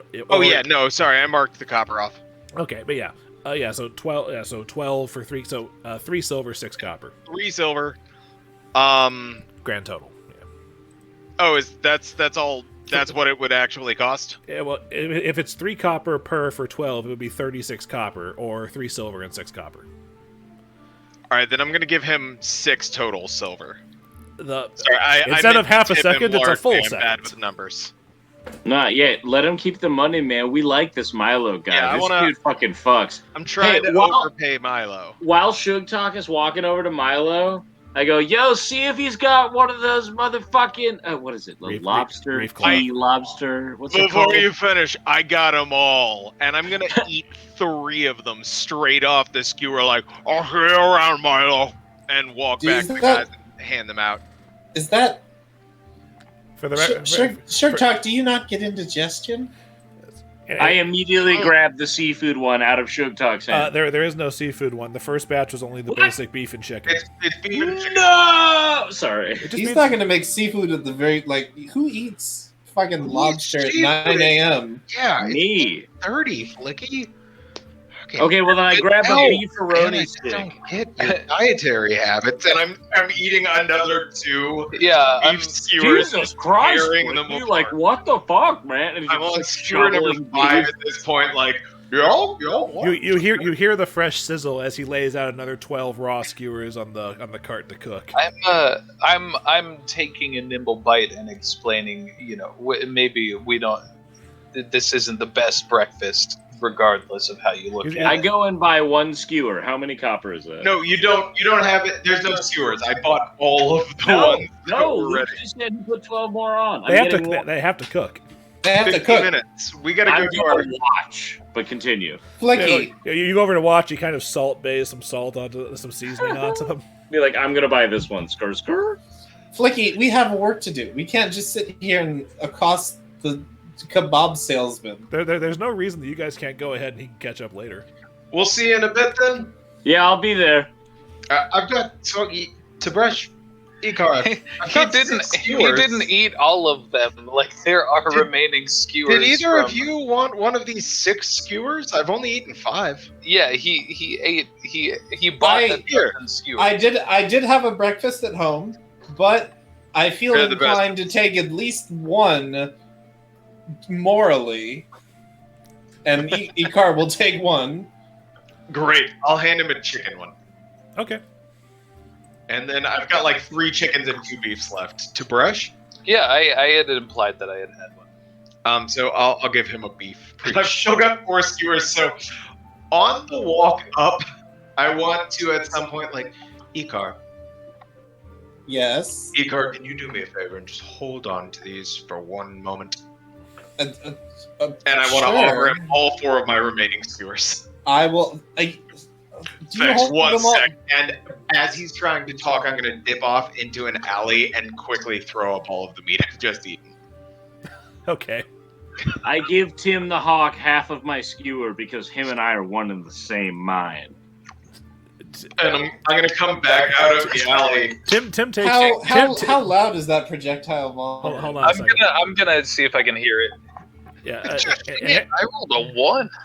And you're still Incredible. you botched, and you were still more perceptive than Icar. Do I have to roll stealth for my puking? No, I just said a DC of 10, and they both cleared it. Because you're like, I totally didn't barf. Hey, Boarris, you know it only counts if you keep the food down, right? Yes. I mean, it tasted pretty good to me. and Flickie, Tim the Hawk has basically got a wad of beef in his claws. He's kind of slowly picking at it. Good. As that's Him and I, happening, we're just chilling against like the side of the building, like eating beef together and like exchanging looks. Like fuck yeah. Yeah, because you realize that offering him chicken might be a little too close to. Yeah. That's why we hit the beef stick. Yeah, it was like we'll go You with can offer that. him chicken. He's not a chicken. Yeah, You can offer but him chicken. He's just smart enough for it to be weird. At some point, Tib'resh coughs on his beef kebab, and says, "Oh wait, we need to rescue Rexus' family." Oh fuck! I spit out some beef. Oh shit! Like we all remember exactly what we're doing. This is not news. This is not news, Flickie. This is why we're here. Icar, at this point, I'm going to pat his shoulder and go, best in the fucking city. Grab the last 4 skewers, chomp all of them down in a bite, and be running full kilt.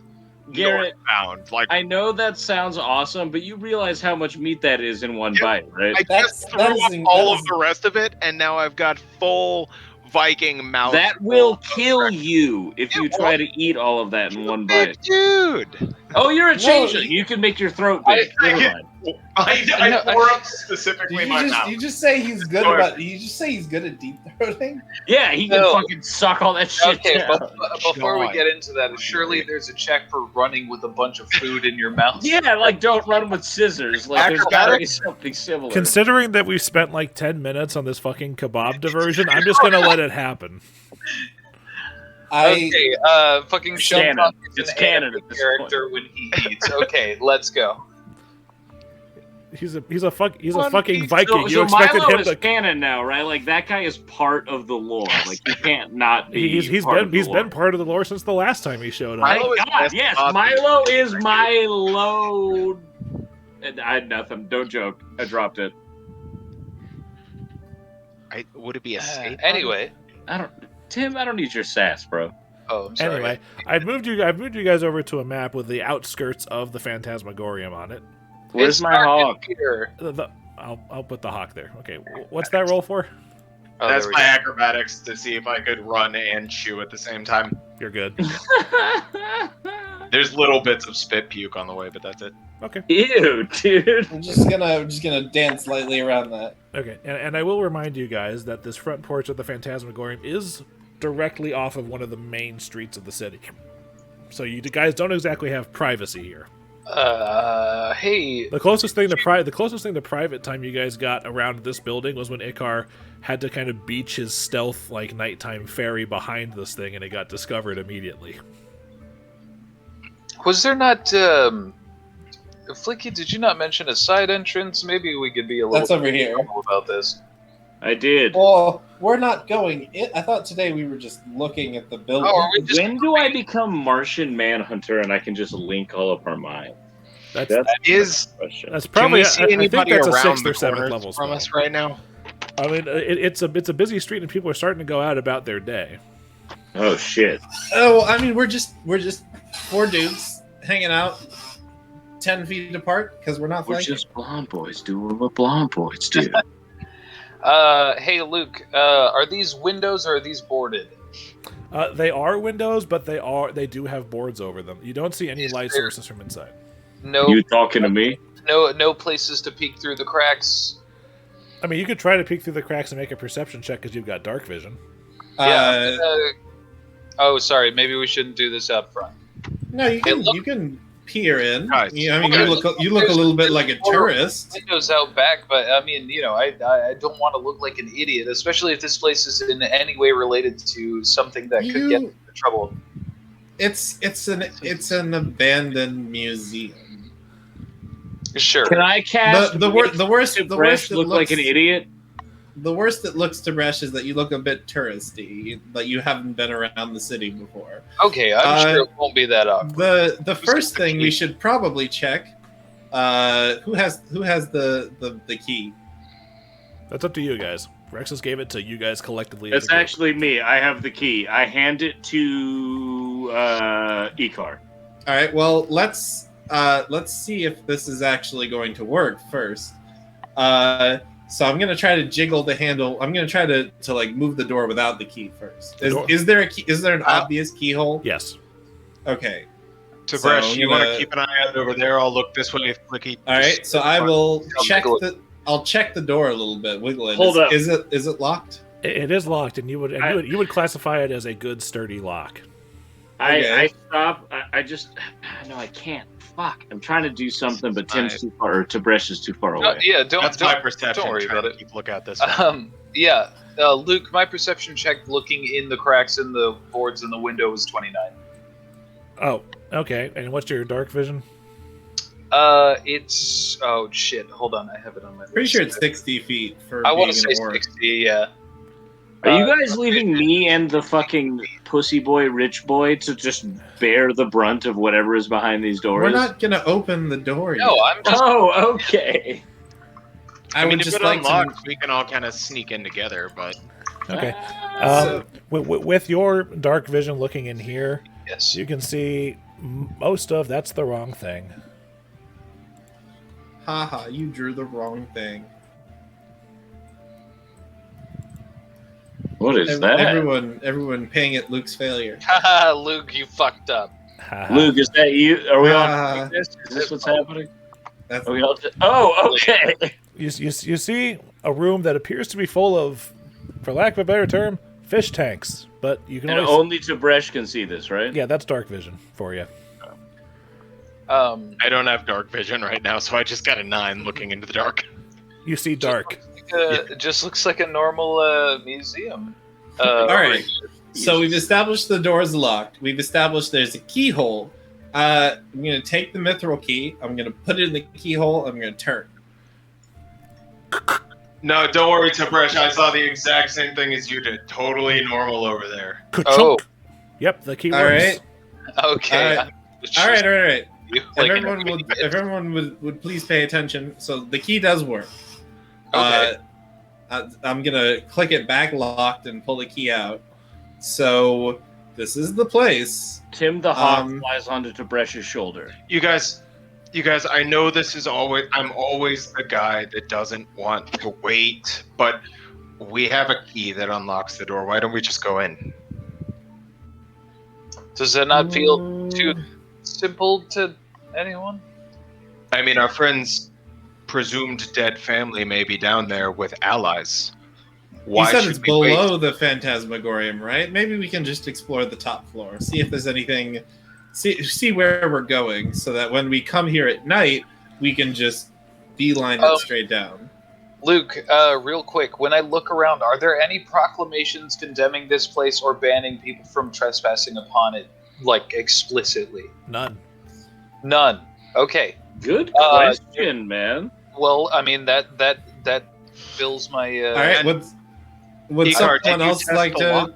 I did. It opens fine, and it is locked. All right. It's definitely pretty sturdy without the key. You can lock again. I'll stand with Icar and let's bust this baby open. Let's see what's going on in here. All right. Is everyone where I'm they gonna want to kinda be? Uh, I'm gonna have my back to Icar, keeping an eye out behind us to see if Tim anybody. is on Tib'resh's shoulder. I am a few feet behind everybody because fuck that shit. And Okay. yeah, If everyone is where they want to be, I will turn the key again. And does this door look like it pushes or pulls? Pulls. Oh Okay. shit! I'm backing up 5 feet. Then before I we will step on this. start pulling my side open, and I'll direct Tib'resh to do the same on his. They'll pull at the same time. It'll be one of those Dark Souls door opening, like where nothing can hit you, and you're like,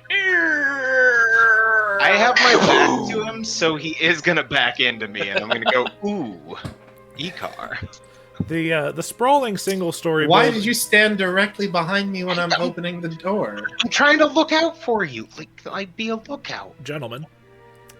The sprawling single-story building has certainly seen better days.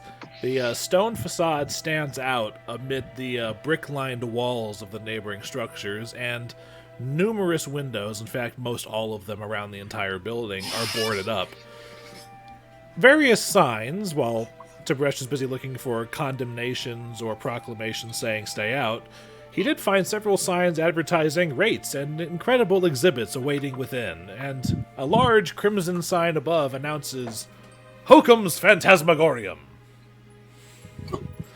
But as you step inside, there's just a small little atrium right here with a door off to your left. And it opens into a bigger room inside, but I'll wait for you guys to head in before I reveal more. knowing that this place would have excited me as a child, I take a deep breath and take a step in, and I would like to peer past this area. Okay, un momento. Flickie, can we get some light up here? We Yeah, can't eat. Yes, there is in fact no light inside. I'm Okay, sorry, cool. friends. I keep forgetting I can see further than most of you in the dark. Me and my bird fucking high five, and I cast what is it? Light, mage light. It's called light. The spell Light. is light. There it is. Yeah, I've got light. I cast light. We go Kia, and then he flies up and is the light. Okay, so that's what? It's a 20 or 30 foot radius of light. 20 bright, 20 20 low. bright, 20 dim. Okay. Yeah. I'm also gonna Please hold. and dancing Yes. lights my boots. Oh, okay. Dancing lights just creates 4 lights that are just around you, like floating lanterns. Yeah, four He's lights. doing it on purpose towards because he wants light, to make us jealous. move 100 feet per turn, stay within 10 feet of each other. All right. So 10-foot radius dim light coming from my feet. All right, but Tib'resh, looking in here, macabre taxidermy and menacing skeletons line the wall of this 50-foot circular chamber. A middling quality fresco of terrifying and fantastic beasts lines the domed ceiling overhead. Large double doors lie to the northeast, southeast, and northwest. The northwest doors hang open. I remind you guys that because of the orientation of the Phantasmagorium is actually like this, but put this way for the sake of the map, that the compass rose for any of my cardinal directions is in the top right side of the map. So what you're saying, the compass rose is rotated like 90 degrees clockwise? Yeah, we are facing southeast, northeast. Sorry. Yeah, we're facing northeast. Okay. Okay, that's cool. Yeah, I didn't see the rose up there, but Okay. awesome. Oh shit. Okay, I see what you're saying. Oh, hold on a second. I should probably reveal this a bit easier for 42C. There we go. But we haven't been there. You guys want to split up? Well, it's just that the doors are open. No. I think. I also remind you of this smaller door immediately to your left upon entering. I am a big fan of not fucking splitting the party. Let's go choose one thing together as a group.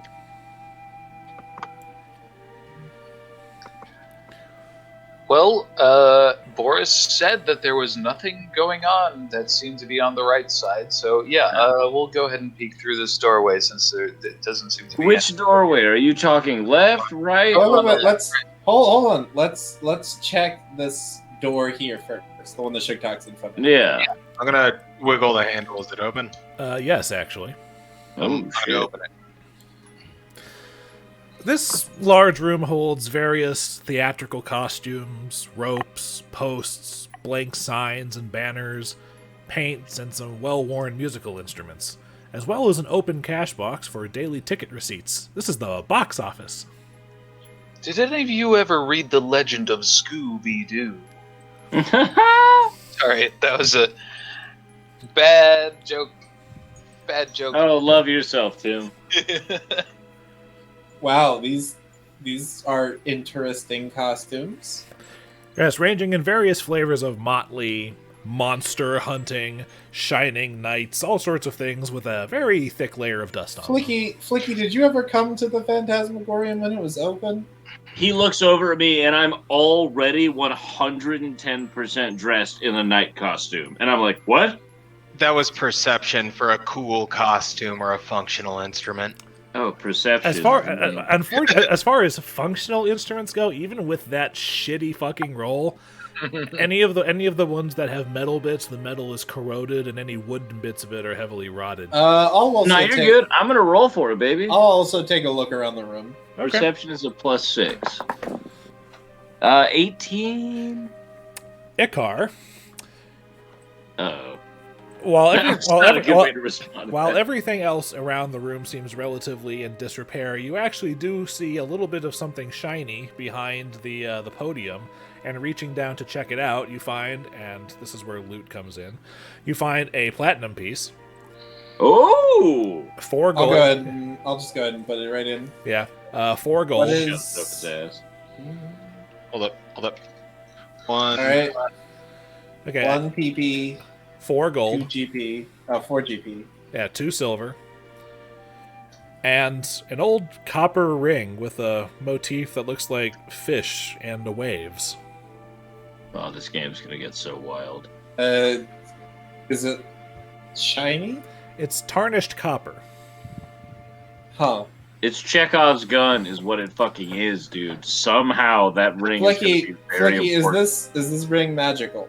Please. I go, shut it, and I do detect magic. You What's my plus? You detect transmutation magic coming from the ring. Oh, okay. All right. We'll I need to tell get them- this. We'll need to I get this say- identified. I say, later. hold up, fam. There's transmutation magic coming from this ring. And This I- ring can and also- change. I will let you know that you identifying magic items on downtime has been kind of hand-waved because of the time requirement, but it'll take you like 10 minutes per item to try to identify on a time clock basis. So if you want to spend 10 minutes sitting in the box office, I you can. do. I grab the ring out of his hand and I say, wait a second, wizard shit. And I detect magic on it. You already done that. Okay, cool. Okay. So it was. I mean, you can detect do you wanna magic just- fine, but identifying it is a much longer process. Yeah, it's still like 10 Well, then minutes. I definitely let's just- identify it. Let's No, let's just hold on to it for now. It would take you like 10 minutes. No, I'm gonna let's- sit on my ass on the side of the road and identify this ring.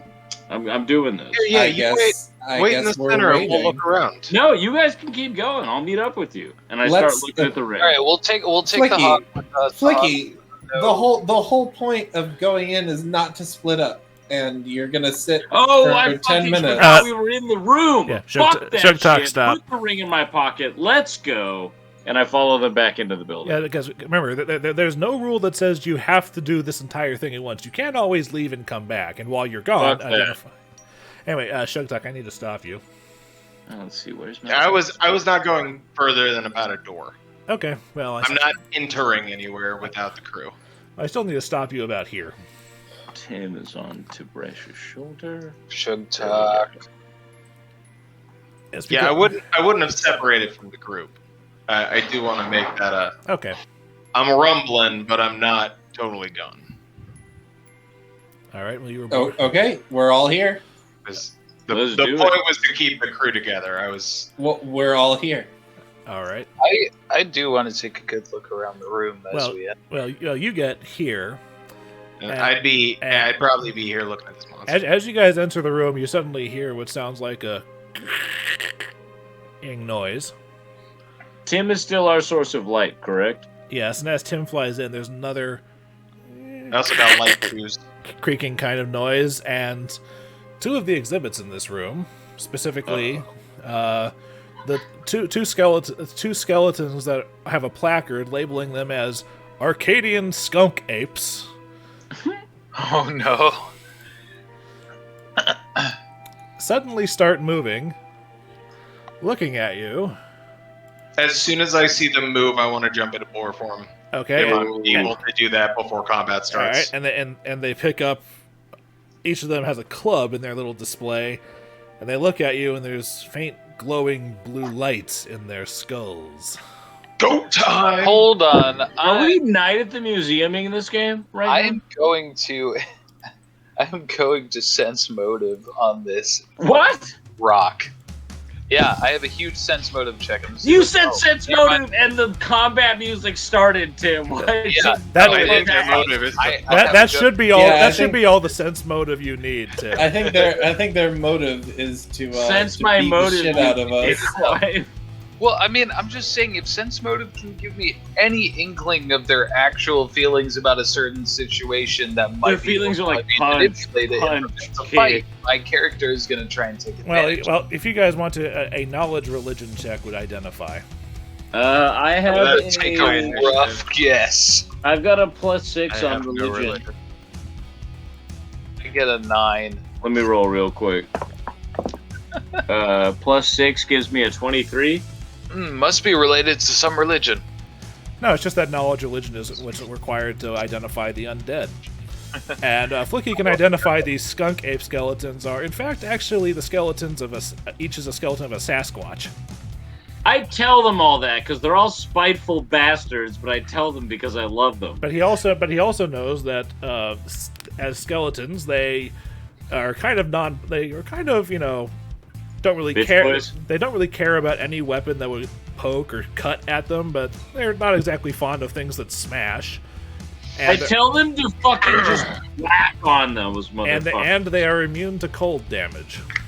Okay, I say, whack on these motherfuckers! And then I do a magic missile, and I blast, this top right guy. Well, I think that's going to be... it's not my turn. It's not my turn. Everybody roll initiative. By the way, My rolled bad. really well. Motherfucking 19. What was my plus? Luke, did you say it was alright that as soon as I saw them moved, I went boar? Yeah, Luke, I got 22 after my bonus. All right. I remind you can't enter this yourself, but for the sake of expediency, I'll do it. Holy shit! They rolled a 27. Oh wait, I was 16. It let me insert mine. It's okay. Yeah. No, you can. I just forgot that I could do it myself. Yeah. Jesus Christ, 27, Luke. What are you doing? You're right. I'm sorry. That's wrong. That's too high. What? No, it's not. There it is. That's great. Fuck you, man. I thought they had a +8. They only have a +7. Oh no. They also rolled a 19. Shit. Why am I the first? Okay, at least my Monkey falcon is time. on Tib'resh's shoulders, so he's in the middle of the room. Wait, where's he at? So this skeleton is coming for Sugtok. Fuck. No, wait. Do they all get to go first, or is it just the... They roll as one. Okay. All both of them. Yep. Oh man, don't be like that. All right, and that's a 24 to hit you. That hits. It raises its club and swings down on you. Jesus Christ, I'm into damage, and you still take 7 points. Oh, Garrett's gonna die today. I mean, no, he's not. We're gonna fucking do this shit. It's a digit. And this, Remember, I have healing. I can help you survive. and this one comes down to swing on Tib'resh, with its club. Oh no. 21 to hit. Use my sense motive as my thing. Snake 34. Woo! Well, you can. Let's see. There's a skeleton coming at me with a big club. I wonder what it wants to do. Oh, hold on. Okay, that happens. Oh, hit me! Skirt! Stop trying to hit me and hit me. Flickie, you're up. You think that's AOO breathing? Sorry. You better save that Okay. joke for when I cast Cloud Kill on you fuckers. Yeah, I know, right? Shit. Okay. So I am going to use Tim the Hawk to low swipe this guy. Do like a lunge attack Yeah, just across this dude right here. Fly by. Roll that for me. You got the fucking bird stats. I'm gonna save you the trouble. He won't do any damage to it. Fuck. Okay. All right. Well then. Oh shit. Wait a minute. That's spooky. Okay. I take myself. I go 15 feet this way. Holy shit! Wait, how much HP does Sugtok? What the fuck? I've got 25. I took 7. Oh, your HP bar looked bad from zoomed out. Okay. And then the numbers are covering up the middle third of it. What is it called? What is it? Jolt? Yes, Jolt is the one you're thinking Yes. of. I fucking jolt the one right here. Okay, roll it. What's that? A D20 plus 5. It's 23. To hit, yes. Yep, and then D6 plus half level 3 gives me what? 1? Yes. 5. Okay. All right. Yeah, you jolt it past Sugtok, and there's a little bit of an electrical show as the jolt bounces up and down the rib cage. Oh no! I go, oh shit! Did it look at me? Icar, you're up. All right, we're going to move. That's not what I want to do. We're going to do that. We're going to try not to get hit. All right. This ought to be fun. And then You successfully We're avoid gonna- attacks of opportunity. we're gonna stick him with the pointy end. All right. And for a better idea, gentlemen, of what you're facing, Mm-hmm. That probably didn't Wait, hit. is this a spoiler or? Thanks, Obama. no, it's just Yes, Obama. Is this a spoiler? no, it's just a picture down here. Solid. I mean, it's Oh, just neat. a Sasquatch skeleton, but yeah, it looks like that. I have no idea what you're. Down All here. right. Well, I rolled poo poo on the attack, so I probably didn't hit. Yeah, sorry. Wait, you're flanking? Oh, no, doesn't help. Yeah, don't worry about How am I it. not? What am I not seeing, man? Okay, also, I will remind you, Icar, that as undead, that you don't You get talking your... about the green X? I'm sorry. Oh yeah, I don't get Yeah, they're immune to critical damage. Okay, yeah. Then yeah, you No, would shave off. no, Dillon, I mean, my video window down here. Picture. Oh, that. Oh. Ooh, spooky. That's what we're fighting. Spooky. I'm sorry, I didn't think that my video could be misinterpreted like that. I wasn't clear enough. That's on me.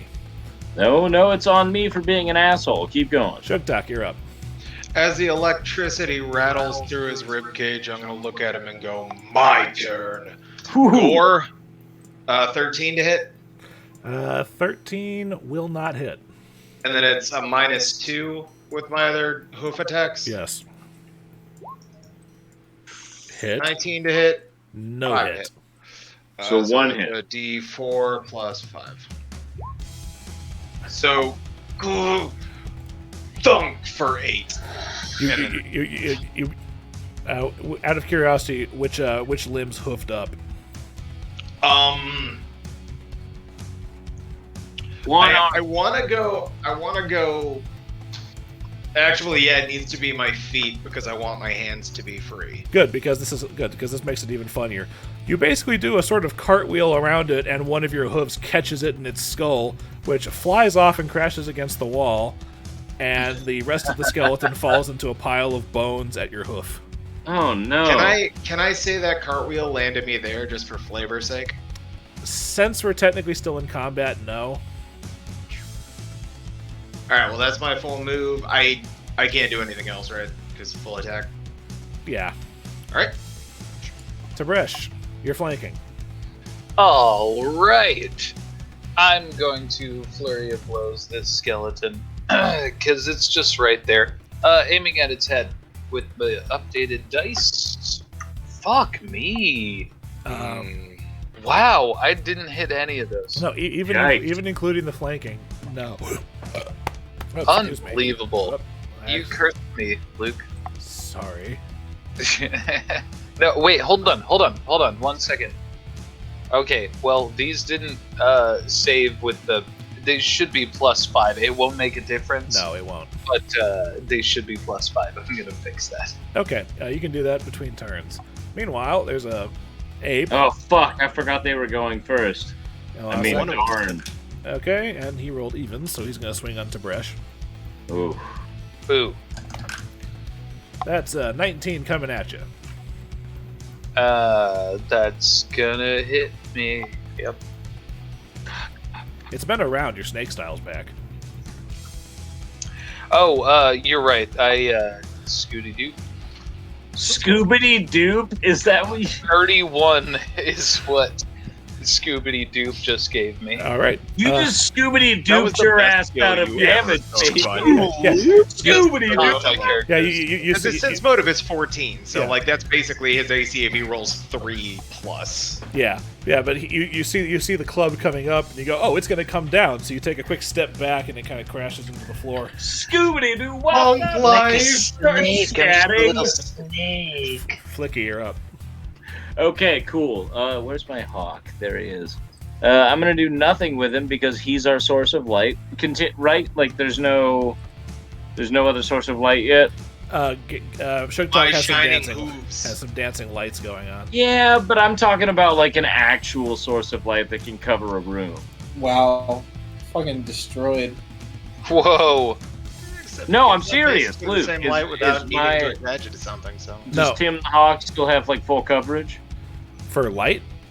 Yes. Yeah, I've just turned a thing on. Oh, there's the steez. Okay, all right. Well, shit, baby. I am going to walk up to Tib'resh, and I am going to cast... Which one of these motherfuckers? I'm going to cast Shield on Tib'resh. You can't. Shield's a personal only spell. We double checked this in between sessions. Well, you can only cast Shield on yourself. Oh shit! It's a range. It's a range of personal. I've got Mage Armor. Mage Armor would work on him, but it would only give him a +3 bonus, and quite frankly, with only one attack coming at him. Don't worry about it. Dang, alright, shit. I didn't know I could only cast that on myself. Never mind. Continue. With snake style, if someone's doing melee damage to me, don't worry about it. Yeah. Especially if it's only one thing, and it only gets one attack. Mm-hmm. So anyway, so what do you do for your turn with... My bad. Okay.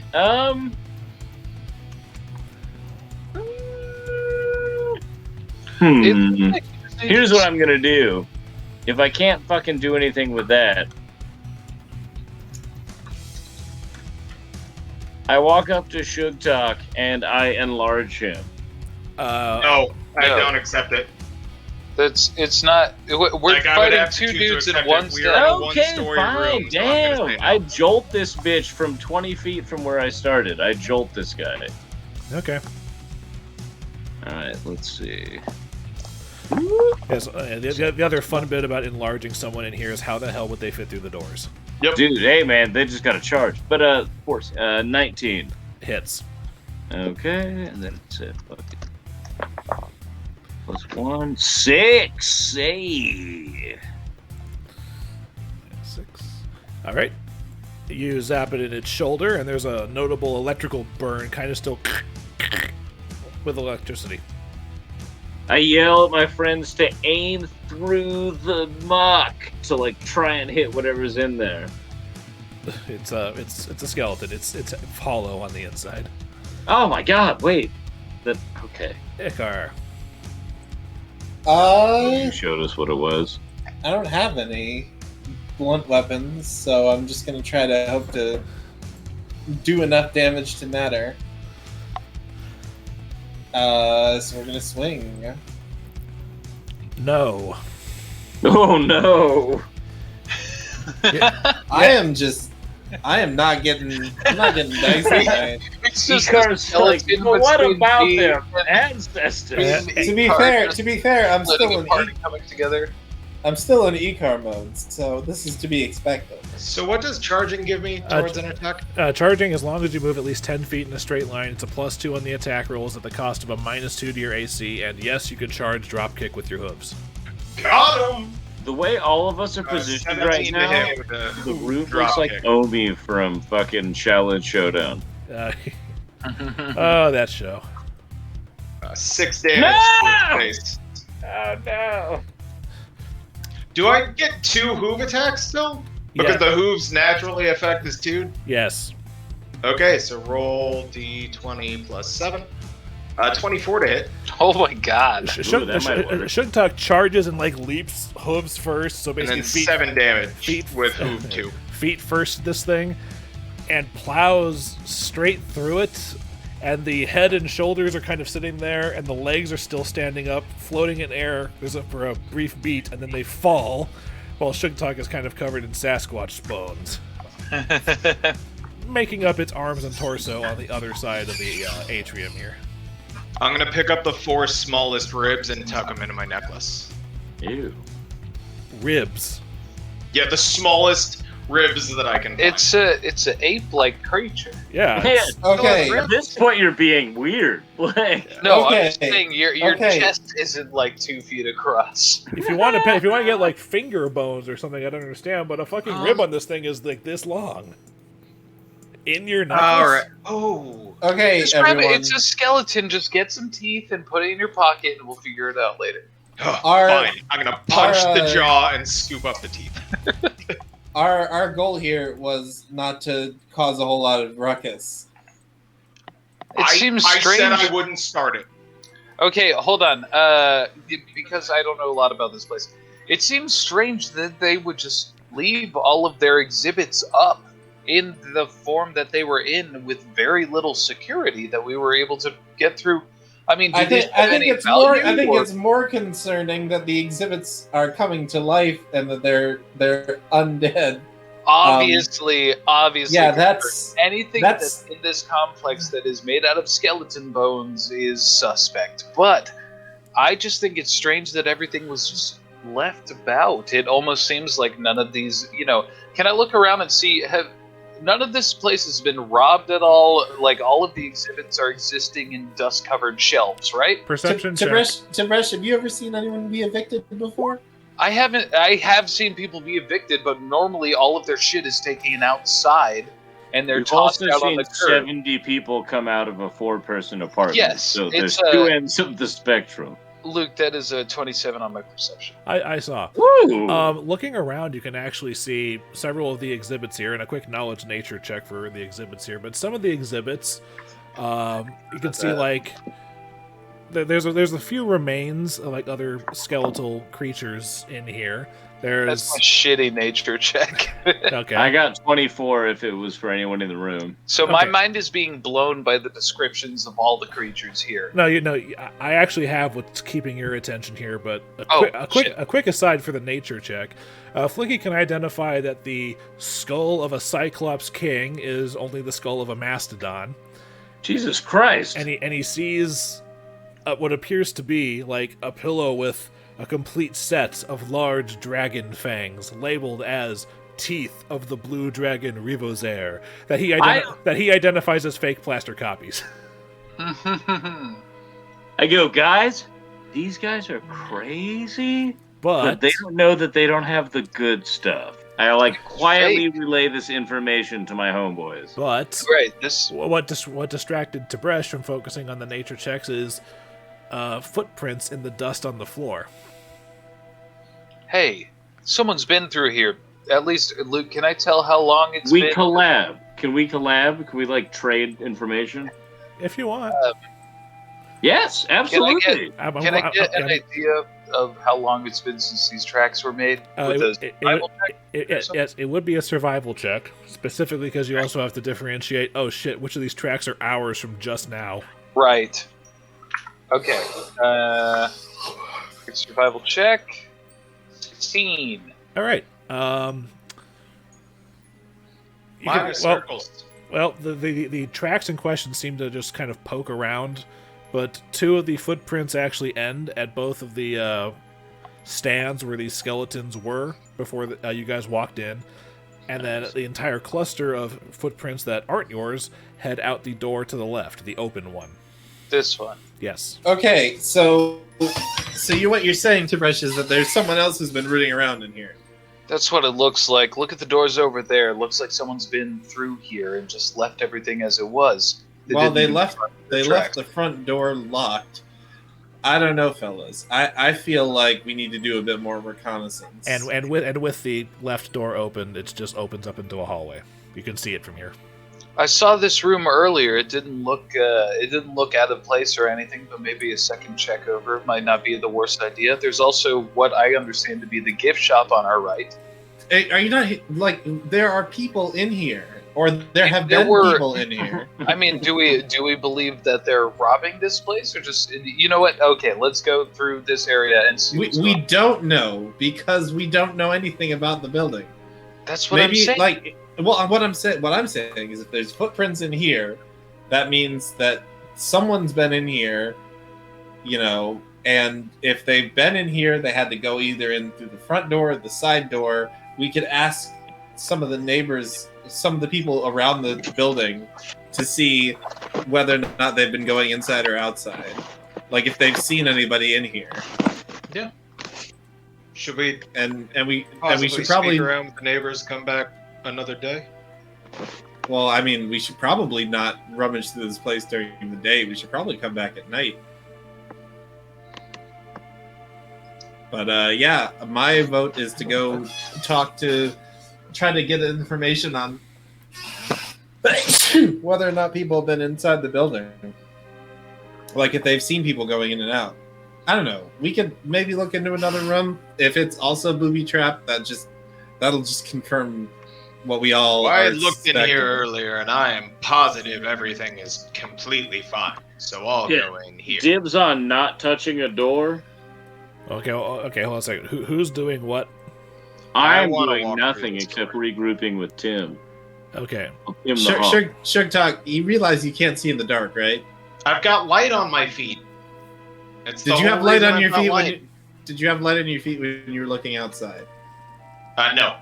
Okay. There was no. I was looking into a dark room, but I recast light on fucking Tim and used Tim as fucking torch. Let's go with Tib'resh. Yeah. He says he's seen this other room. He can see in the dark, and his eyes are maybe a bit more reliable than yours. And Dillon, since light lasts, it's either 1 minute per level or 10 minutes per level, but the point is it lasts long enough that it'll probably last an entire encounter, and I'm just going to assume that you recast it as necessary.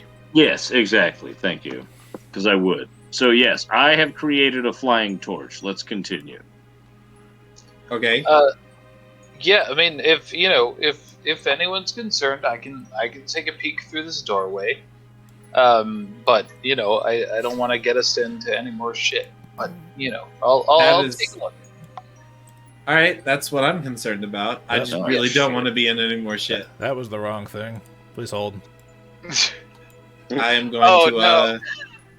No. It's like I accidentally I clicked too soon, so I got the wrong. I got the wrong shape.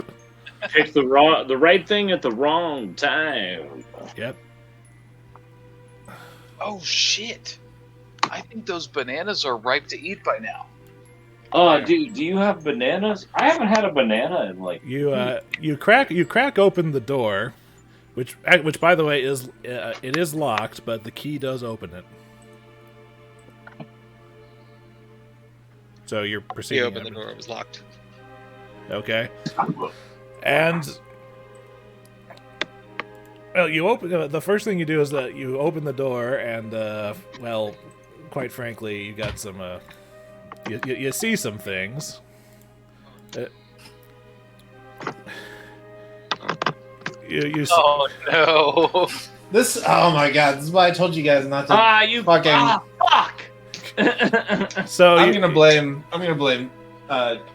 Tib'resh for this one. Sugtok doesn't know better, but Tib'resh should know better. You open No, the of course Sugtok doesn't know better, but you can't not let his lack of being better knowing not let this... Wow, my brain just went. You open the door, and at the sound of the door opening, the three bodies are kind of just shuffling around in this area. The other side of the door stop shuffling and slowly turn and look at you. And it's not that difficult to see that these bodies have been dead for a while, and just looking at them, it's not too hard to tell what killed them, because they are all very visibly burned very severely. Guys, they all drowned. Flickie, you're back there. Okay, sorry. The only light that would be coming in would be from the room that we're standing in, right? From Tim the Hawk, yes. That's what they're being attracted to. I'm going to quickly shut the doors. Okay. Hey, guys. There's something very, very undead in that room. Let's see what's behind door number 2, and then go somewhere else. Again, I'm going to do a real quick check to see if we want to fuck with anything else in this place before nightfall. My answer remains no. Yeah. I say let's fuck these dudes up. Okay, let's close the door. Hey, Luke, I'm gonna find the nearest bar-like object and put it between the handles of the door. There's a mastodon skull. You could probably use one of the tusks coming off of it. Oh, yes, I'm going to stuff. Do that, please. I'm going to stuff the most hard object that I find in the immediate area in the handles of the door. Mastodon tusk. Dude, Garrett's dick is only human, man. Anyway, okay, and we'll regroup. Okay, guys, do you want to come back here later? Because, like, we're going to get in some shit if we keep digging here. That's all I have seen. That's all you've seen? You don't tell us about the home Deuterinos? Or did we... I'm sorry, I described that there are a minimum of 3 undead humans in the other room. Yeah, let's rest up before we tackle that one. Which concerns me. Let's ask around. Hey, I was about to say, I don't know if we should leave yet. That's kind of like a big, like, hey, we're leaving, we'll be back. Yeah, that's cool. I don't know. I think we should try and fuck on these zombies. I'm curious to see what some neighbors have, if any neighbors have heard anything coming from over here. But what happens if these zombies find their way out while we're asleep outside? They're locked in, as far as we know. They're zombies. As far as we know. Well, the rest of the doors are locked. Nothing else has come out of here recently. Generally, the story I hear about zombies is that they don't think. When you ask them, what is the zombie thing? The answer is no.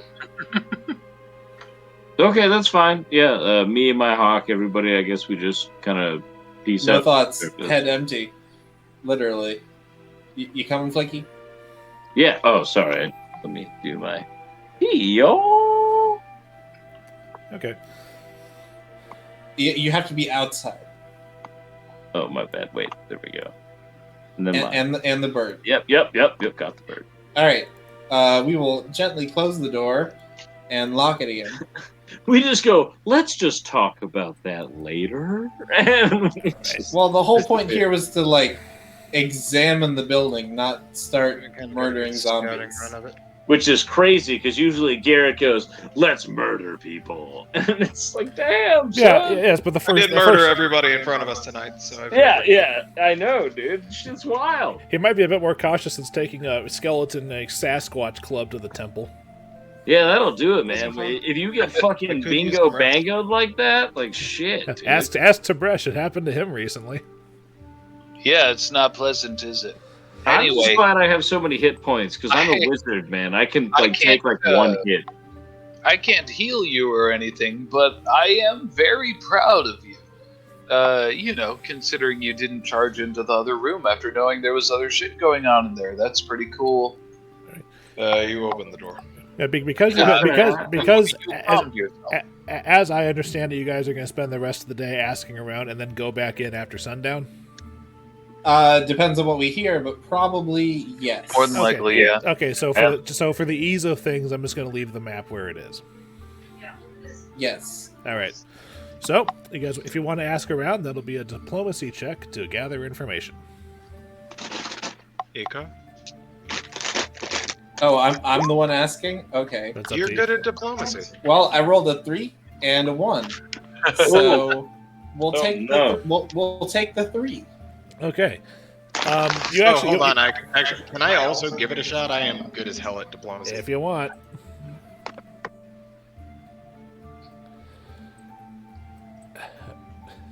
$25 is what you needed. This is against the law. This should be illegal. Why? Who fucking knows something? 25 is what you needed. I might as well call this dice roller Xfinity because it's fucking me. Anyway, but Icar goes around asking people what they if they've seen, and people said, "Oh, I haven't paid." Hold on. Before you give us info, I don't actually think it was that good because I am still bored up. Because I am not. I was not. This whole process back. takes -4 charisma, so it was a -2. I got a 23. This whole thing is. This happens over the course of several hours. Your boar form expires before this happens. Also, I'm operating under the assumption that in his entire life, Sugtok has understood that shifting back before asking people anything like this is probably for the best. Generally, yeah. All right. So Icar goes around and tries to gather information in his usual manner and is frustrated because people haven't bothered to pay any attention to that old eyesore. It's just kind of, it's been there. They just kind of see it and just immediately their gaze slides off it because it's been there for so long. But Sugtok found one person who's like, I mean, the only thing I've seen lately is I've seen people going in through the front door at night with hoods on their heads, over their hoods on. Were there how many? Sorry, assuming I'm with Sugtok at this time. Yeah, because he's muted. Yeah, I was saying basically the same thing. Okay, yeah. I want to say since they were wearing hoods or whatnot, I'm not sure the exact number because it could have been the same person. I mean, how many times do you think you've seen the same bird? But maybe 8 or 9, possibly a dozen, but I can't tell how many of them were the same person or not. 8 to a dozen. And what time do they show up? I mean, it's I don't know. I only saw them go in like once and then come out. This was several days after. So they went in and then several days later they came out? Oh, it's only the 2 times I saw. Okay. But they were... I don't want to say they were being sneaky about it, but it's almost like they didn't feel like it would be problematic if they went in. Did they just walk in and out without any trouble? No. Did they have to pick the door? No. One of them had a key. I know that. Excellent. Thank you. You've been great. You're welcome.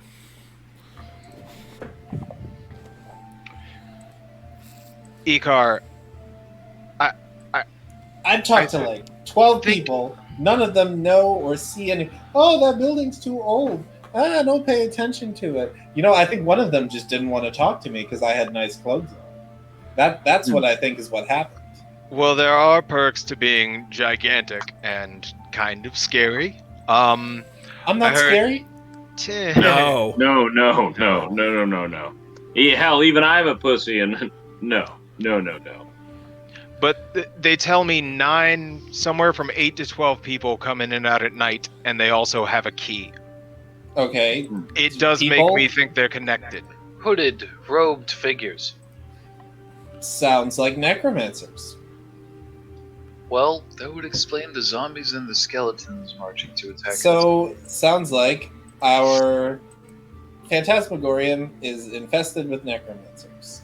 It's kind of ironic, don't you think? Phantasmagorium full of necromancers animating the dead. I mean... A good spot for it. Wow. Is it possible to animate a fake skeleton? This does give us a little bit to prepare with. If it's going to be necromancers, we know we need to bring blunt weapons. probably wouldn't hurt to prepare any like protection against evil or undead if anybody has it. That's fair. Tim is made of holy water, so we could use him. Do we just squeeze him like a mayonnaise jar? Yes, no, literally. You hang him upside down by his toes with hooks because it's kind of like a weird fetish thing, and then you soak him full of dry. Anyway. First off, and I'm gonna open one of my cure wounds. So it's D8 plus 1 because it's the scroll, and heal myself for 4. Okay. If you have the spell, why use the scroll? I got 12. Because but you get spells back when you go to sleep. You don't get scrolls back when you go to sleep. Then yeah, he's right. I did that instead. Okay, so you heal 6 instead. Yeah. Because scrolls cost money. Spells just cost. That's good. Taking a nap. I like what he said. So 24 is my health now. I think Flickie might have had some merit. We should just kill the zombies. If there's necromancers here and we leave it alone, there will only be more undead with more time. We have to shut this down. Oh, that makes a startling amount of sense. I know, but Sugtok. Wait, did we find out? Hold on. Did we find out how often these guys are meeting here? This guy's only seen them once or twice. It was once, and then a few days later is all he knows. What if we staked out? Do you want to stake out with zombies in the side room, or can we? So far, we've not full of zombies. So far, we've only bonked 2 undead 8 gorilla things. So if we're worried about them remaking those, we just take enough bones so they don't have components. Already got a head start. As far as everything else goes, if they come in and they come out, we don't know if they're inside right now. Do we want to pick a fight with those necromancers today? Because that might happen if we start running around killing zombies and there's someone in there and they say, hey, wait a minute, what are you doing in my new house? Why are you shooting my zombies? Get off my lawn. There's a question of it's 9:30. Do So- we want to be there tonight? What I'm saying is, if we want to come back, not this evening, but tomorrow evening, and tomorrow we go and we buy the things that we think would be helpful, like holy water, blunt weapons, other anti-undead stuff, then we can start off next session we're already there, we're in front of the door, we've got all of that shit, and we can just... Our necromancer hunting gear. I'm fine with that, but, I mean, I think, I don't have a really great idea of what's going on in the other parts of this area. What if someone stayed here and staked out for a bit? Who lives closest? My house is right up the way. Luke, can you take us back to the other map? Absolutely. He says as he detests the fact that we're putting off combat for another session. Here's the thing. It's like 9:40. It's getting late. I figured that was the case. It was a matter of whether or not you guys were going to go straight in for zombies or discuss it. Right. All right, Sugtok lives right there. That's fair. I did want to check around through the other open windows and get Luke, can I spend some time to get a full layout of the place sneaking around? To the best of your ability, you can. I will go back to the map afterwards, and I will, of the places you haven't seen, I will reveal the layouts that you're able to see through the window slots. Through windows with good perception? Okay. Yeah. Cool. Can your bird fly and light the areas he's looking into? No. I got dark vision. I should be able to see the general size of most rooms and any figures within. Solid. He won't be able to tell what color. Yeah, I'll get a gist. Is Tim an emancipated bird? Oh no, I was talking to Flickie. Oh. Sorry, I thought you guys were talking about me. Scoping out the place. Your name is Tib'resh. The classic issue of naming someone after an actual person in the party. No, there is Yes. no issue, man. You're the one that's having the there's issue. there is Tim the there Hawk is is there is a valuable. little bit of an issue. No, Yeah. Okay. 0%. Can't really compete with that, I guess. Yeah, no, I mean 0. I mean, what are you gonna do? Multiply it, add it, divide it? Nothing. 0, 0, You baby. can add it, in fact. 0 plus 0. Wait, what do you mean? Okay. You can add things to 0 to make them non-zero. No, but not. I'm talking if it's only 0. With the Luke, knowledge, sorry, go ahead. with the Sorry? knowledge of the other rooms, from what can be seen from the windows, I'm down with retiring to Shuktok's place. Okay, We you keep guys spending a lot of time. I in this will let you know that you do see figures moving Interesting, in some of the windows. fellas. It looks like there might be more undead or more animated skeletons. Well, can the if we DM can- finish? Sorry, go ahead. Go ahead, Luke. You can see some more, thriller night shuffling happening, but you can also see what appears to be people sitting at desks and making the movements of like writing or reading. Well, so that's the question. Right now, I think we're only down one heal spell. Do we want to just, if we can get the things that we need, just come back tonight in game and just beat the shit out of them? Like, I don't know. We could easily wait another day. Well, I will remind you guys that you went out to the market in the morning, grabbed a kebab, and went in. It's not even lunchtime yet. Yeah. Well, it takes. Well, no, hang on. We have an idea of the entire place's setup. 2 hours to talk to people. Okay, so it is about lunchtime now. So, I mean, I'm going to fucking roll it. It was 2 hours. Good call. We have the entire afternoon to plan out our entrance. We know of several entrances into this area. Let's just take the information that I learned and plot it out over at Sugtok. Also, Tib'resh, with your dark vision scouting, you actually did notice that the side door was boarded up from the inside. That will not be a possible entry point. That one, What okay. time of day is the sun going to be in the sky where it would be immediately behind us so we could walk in like old school Western shootout style? 2:30? The sun is in the west. Yeah, the front of the building does face west, so sundown. Not sundown, just like that a little past noon where no matter where you are, if you were taking a picture, the sun's in your eyes. Yeah, I know. I'm doing that, but I'm also 30? focusing on the fact that there's not only buildings in the way, but also Temple Hill. Yeah, I was about to say, like, the problem is that if you were to draw, a line. This place, isn't it one of the highest places in the city? It is the highest. This is huge. Hold on. It is the second highest point in the city. Technically, This is also huge. Technically, the spires of the Alabaster Academy are the highest point in the city, but the temple and the keep are nothing to sneeze at either. For sure. Yeah, I mean, honestly, fellas, we have an afternoon to rest up and plan. Like, we have reason to believe some sketchy figures are at this place. Okay, I haven't seen I anything just- wrong with going back to. I just need to find a place that's going to sell holy water. Well, again, there are 4 temples in Kintargo, and the good aligned one is the Church of Shellen.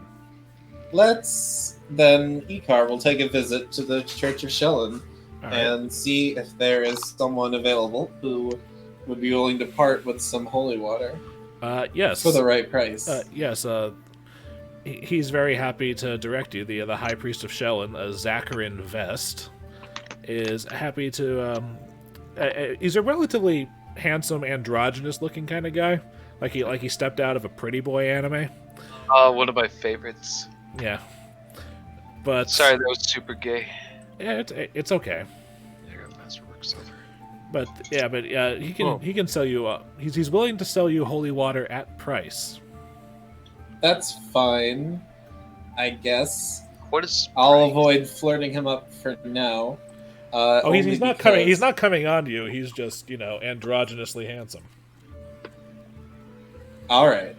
My goodness, that's a beautiful man. It really is. I remind you, Tib'resh, why are you here? Shellen is the god of beauty and art. I just really like. Sorry, the goddess of beauty and art. Okay.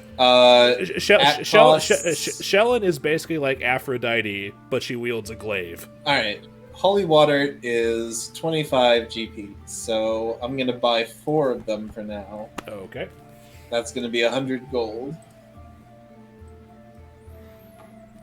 And in this downtime, Flickie can try to identify that ring.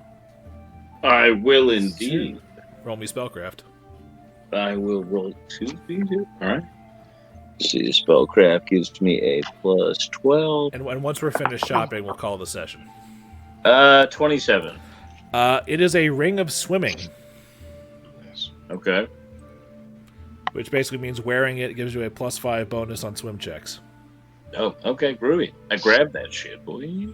Oh, wait, it's on the... No, that's the loot to be divvied. Yeah, I was about to say, no, it's part of the pile. Okay. Excelente, man.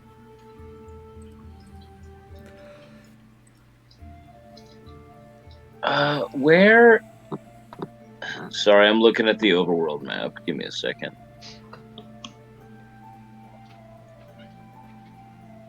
Ooh. I have to use the restroom very quick. I shall return. Continue without me. Well, how long can you hold it? Because we're getting ready to wrap up. How long can I hold it? Okay, I can do that. My bad. Sorry, it was an almost very poop scenario. I hate that. Okay. No, I feel that. Sorry, I've been thinking about my poop for the last 4 minutes. Where are we at? I'm very, very, very sorry. I've got to shit so bad, dude. But then take the computer with you. Okay. I'm gonna turn off the volume and the video and continue. Yeah, we're in southern Kintargo. Anyway, I'm not sure what he was looking for. So, does anybody have anything else shopping-wise they need to grab? Because Sugtok's pretty good on the blunt weaponry. Yeah, I'm wondering if it's too on the nose to go to a place to see if I can find some hand wraps that can be blessed. Because that seems too on the nose. That's a bit much magically. I think I'll just grab a battle aspergillum real quick. Okay. Since there aren't really any other good blunt light weapons. So I do have... Also, sorry, I wanted to buy my hawk some hawk battle Icar, gear. Did I see Icar going off to look for blunt weaponry? I did. You do. Buddy, would you like to borrow this? And I'll offer him my Masterwork Silver Morningstar. Ooh. Our Morningstar is light or one-handed? I think it could be, what, a 1 or 2? It's probably a one-hand. It's a one-handed. It's probably not light.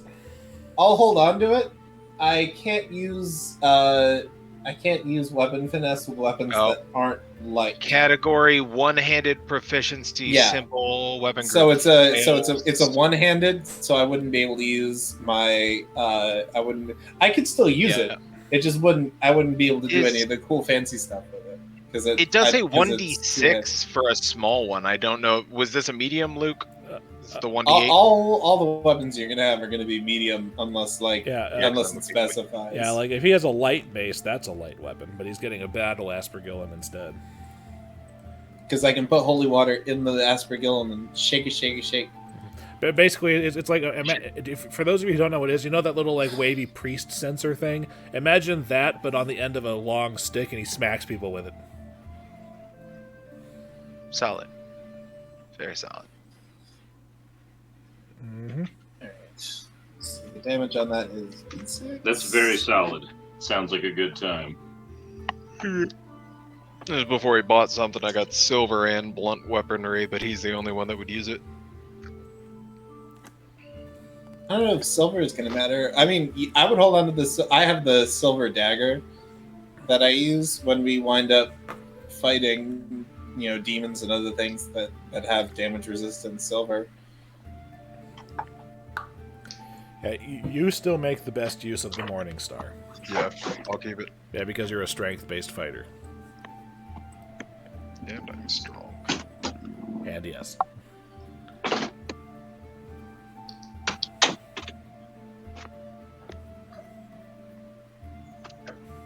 Alright.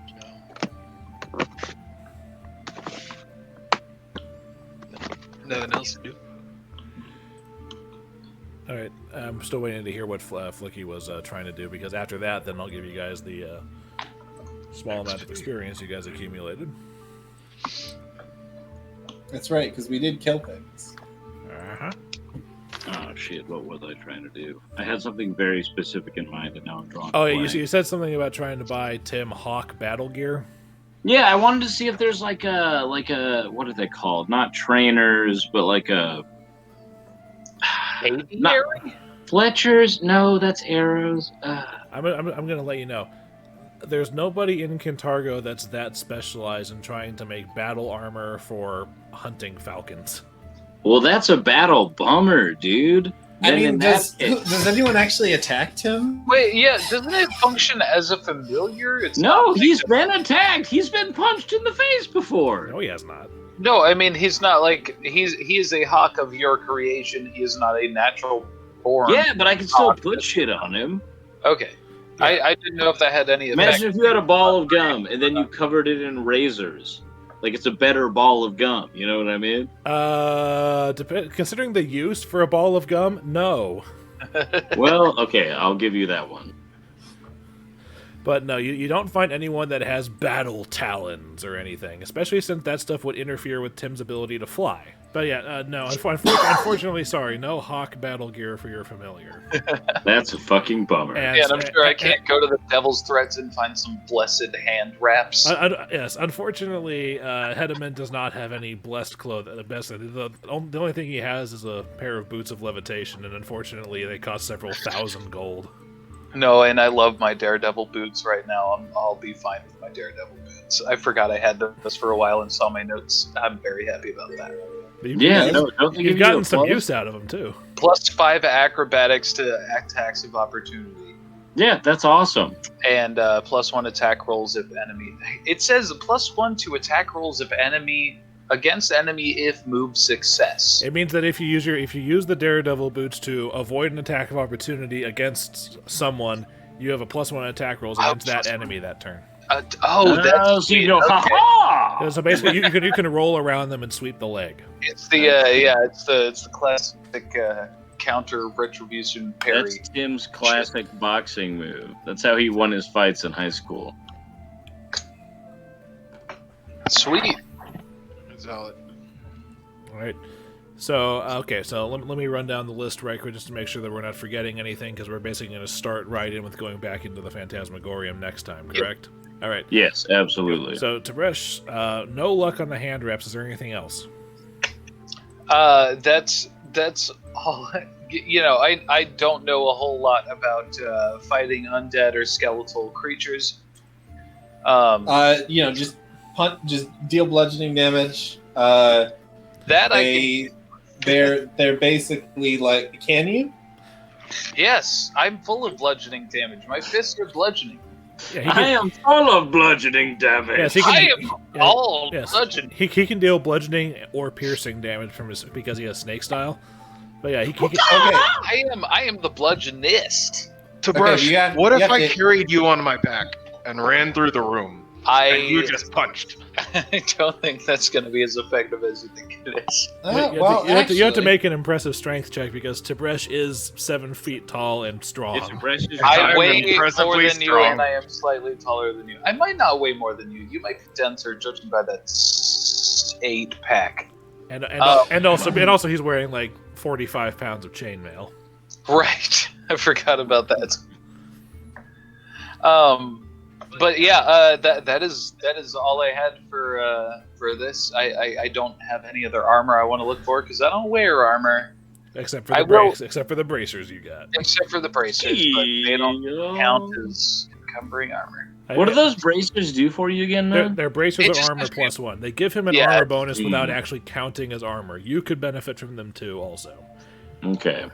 Anyway, moving along. Sorry on the Hawk armor. Is there anything else you wanted to do besides identifying No, there that is ring? not. That was the one thing I wanted to try and find. All right.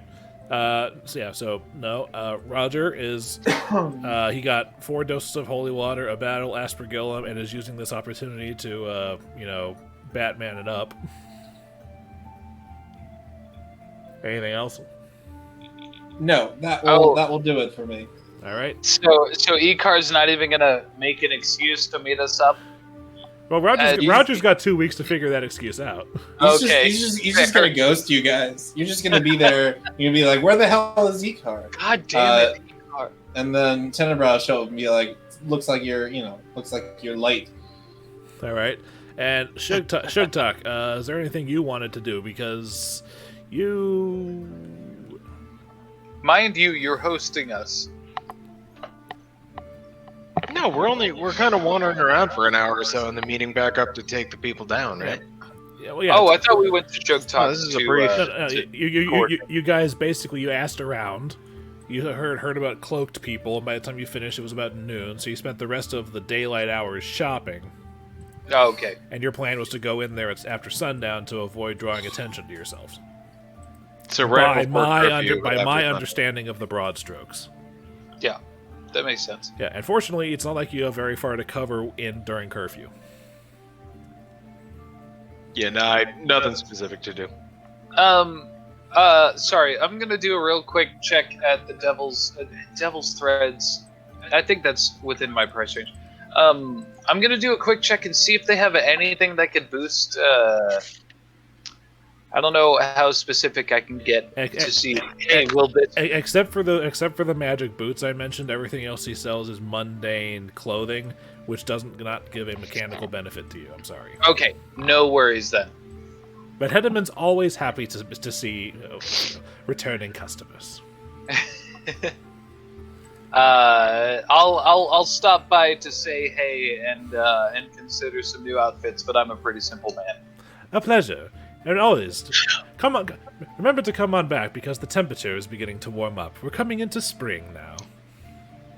It might be time to switch up my little headpiece here, but maybe not. I don't know. It's a mystery. See you later.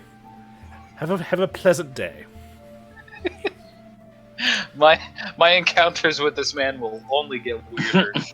They're just like always awkward, and you're like, well, all right, cool. Like. Anyway, does anybody have anything else they want to do shopping related before I call the session? I'm good to go. Okay, so for taking down the skeletons, you guys get 200 experience points. All right, 7,700. Right? No. Oh no, I was off last time because. By my count, you guys should be at 6,950. Oh. I added too much last time, is what happened.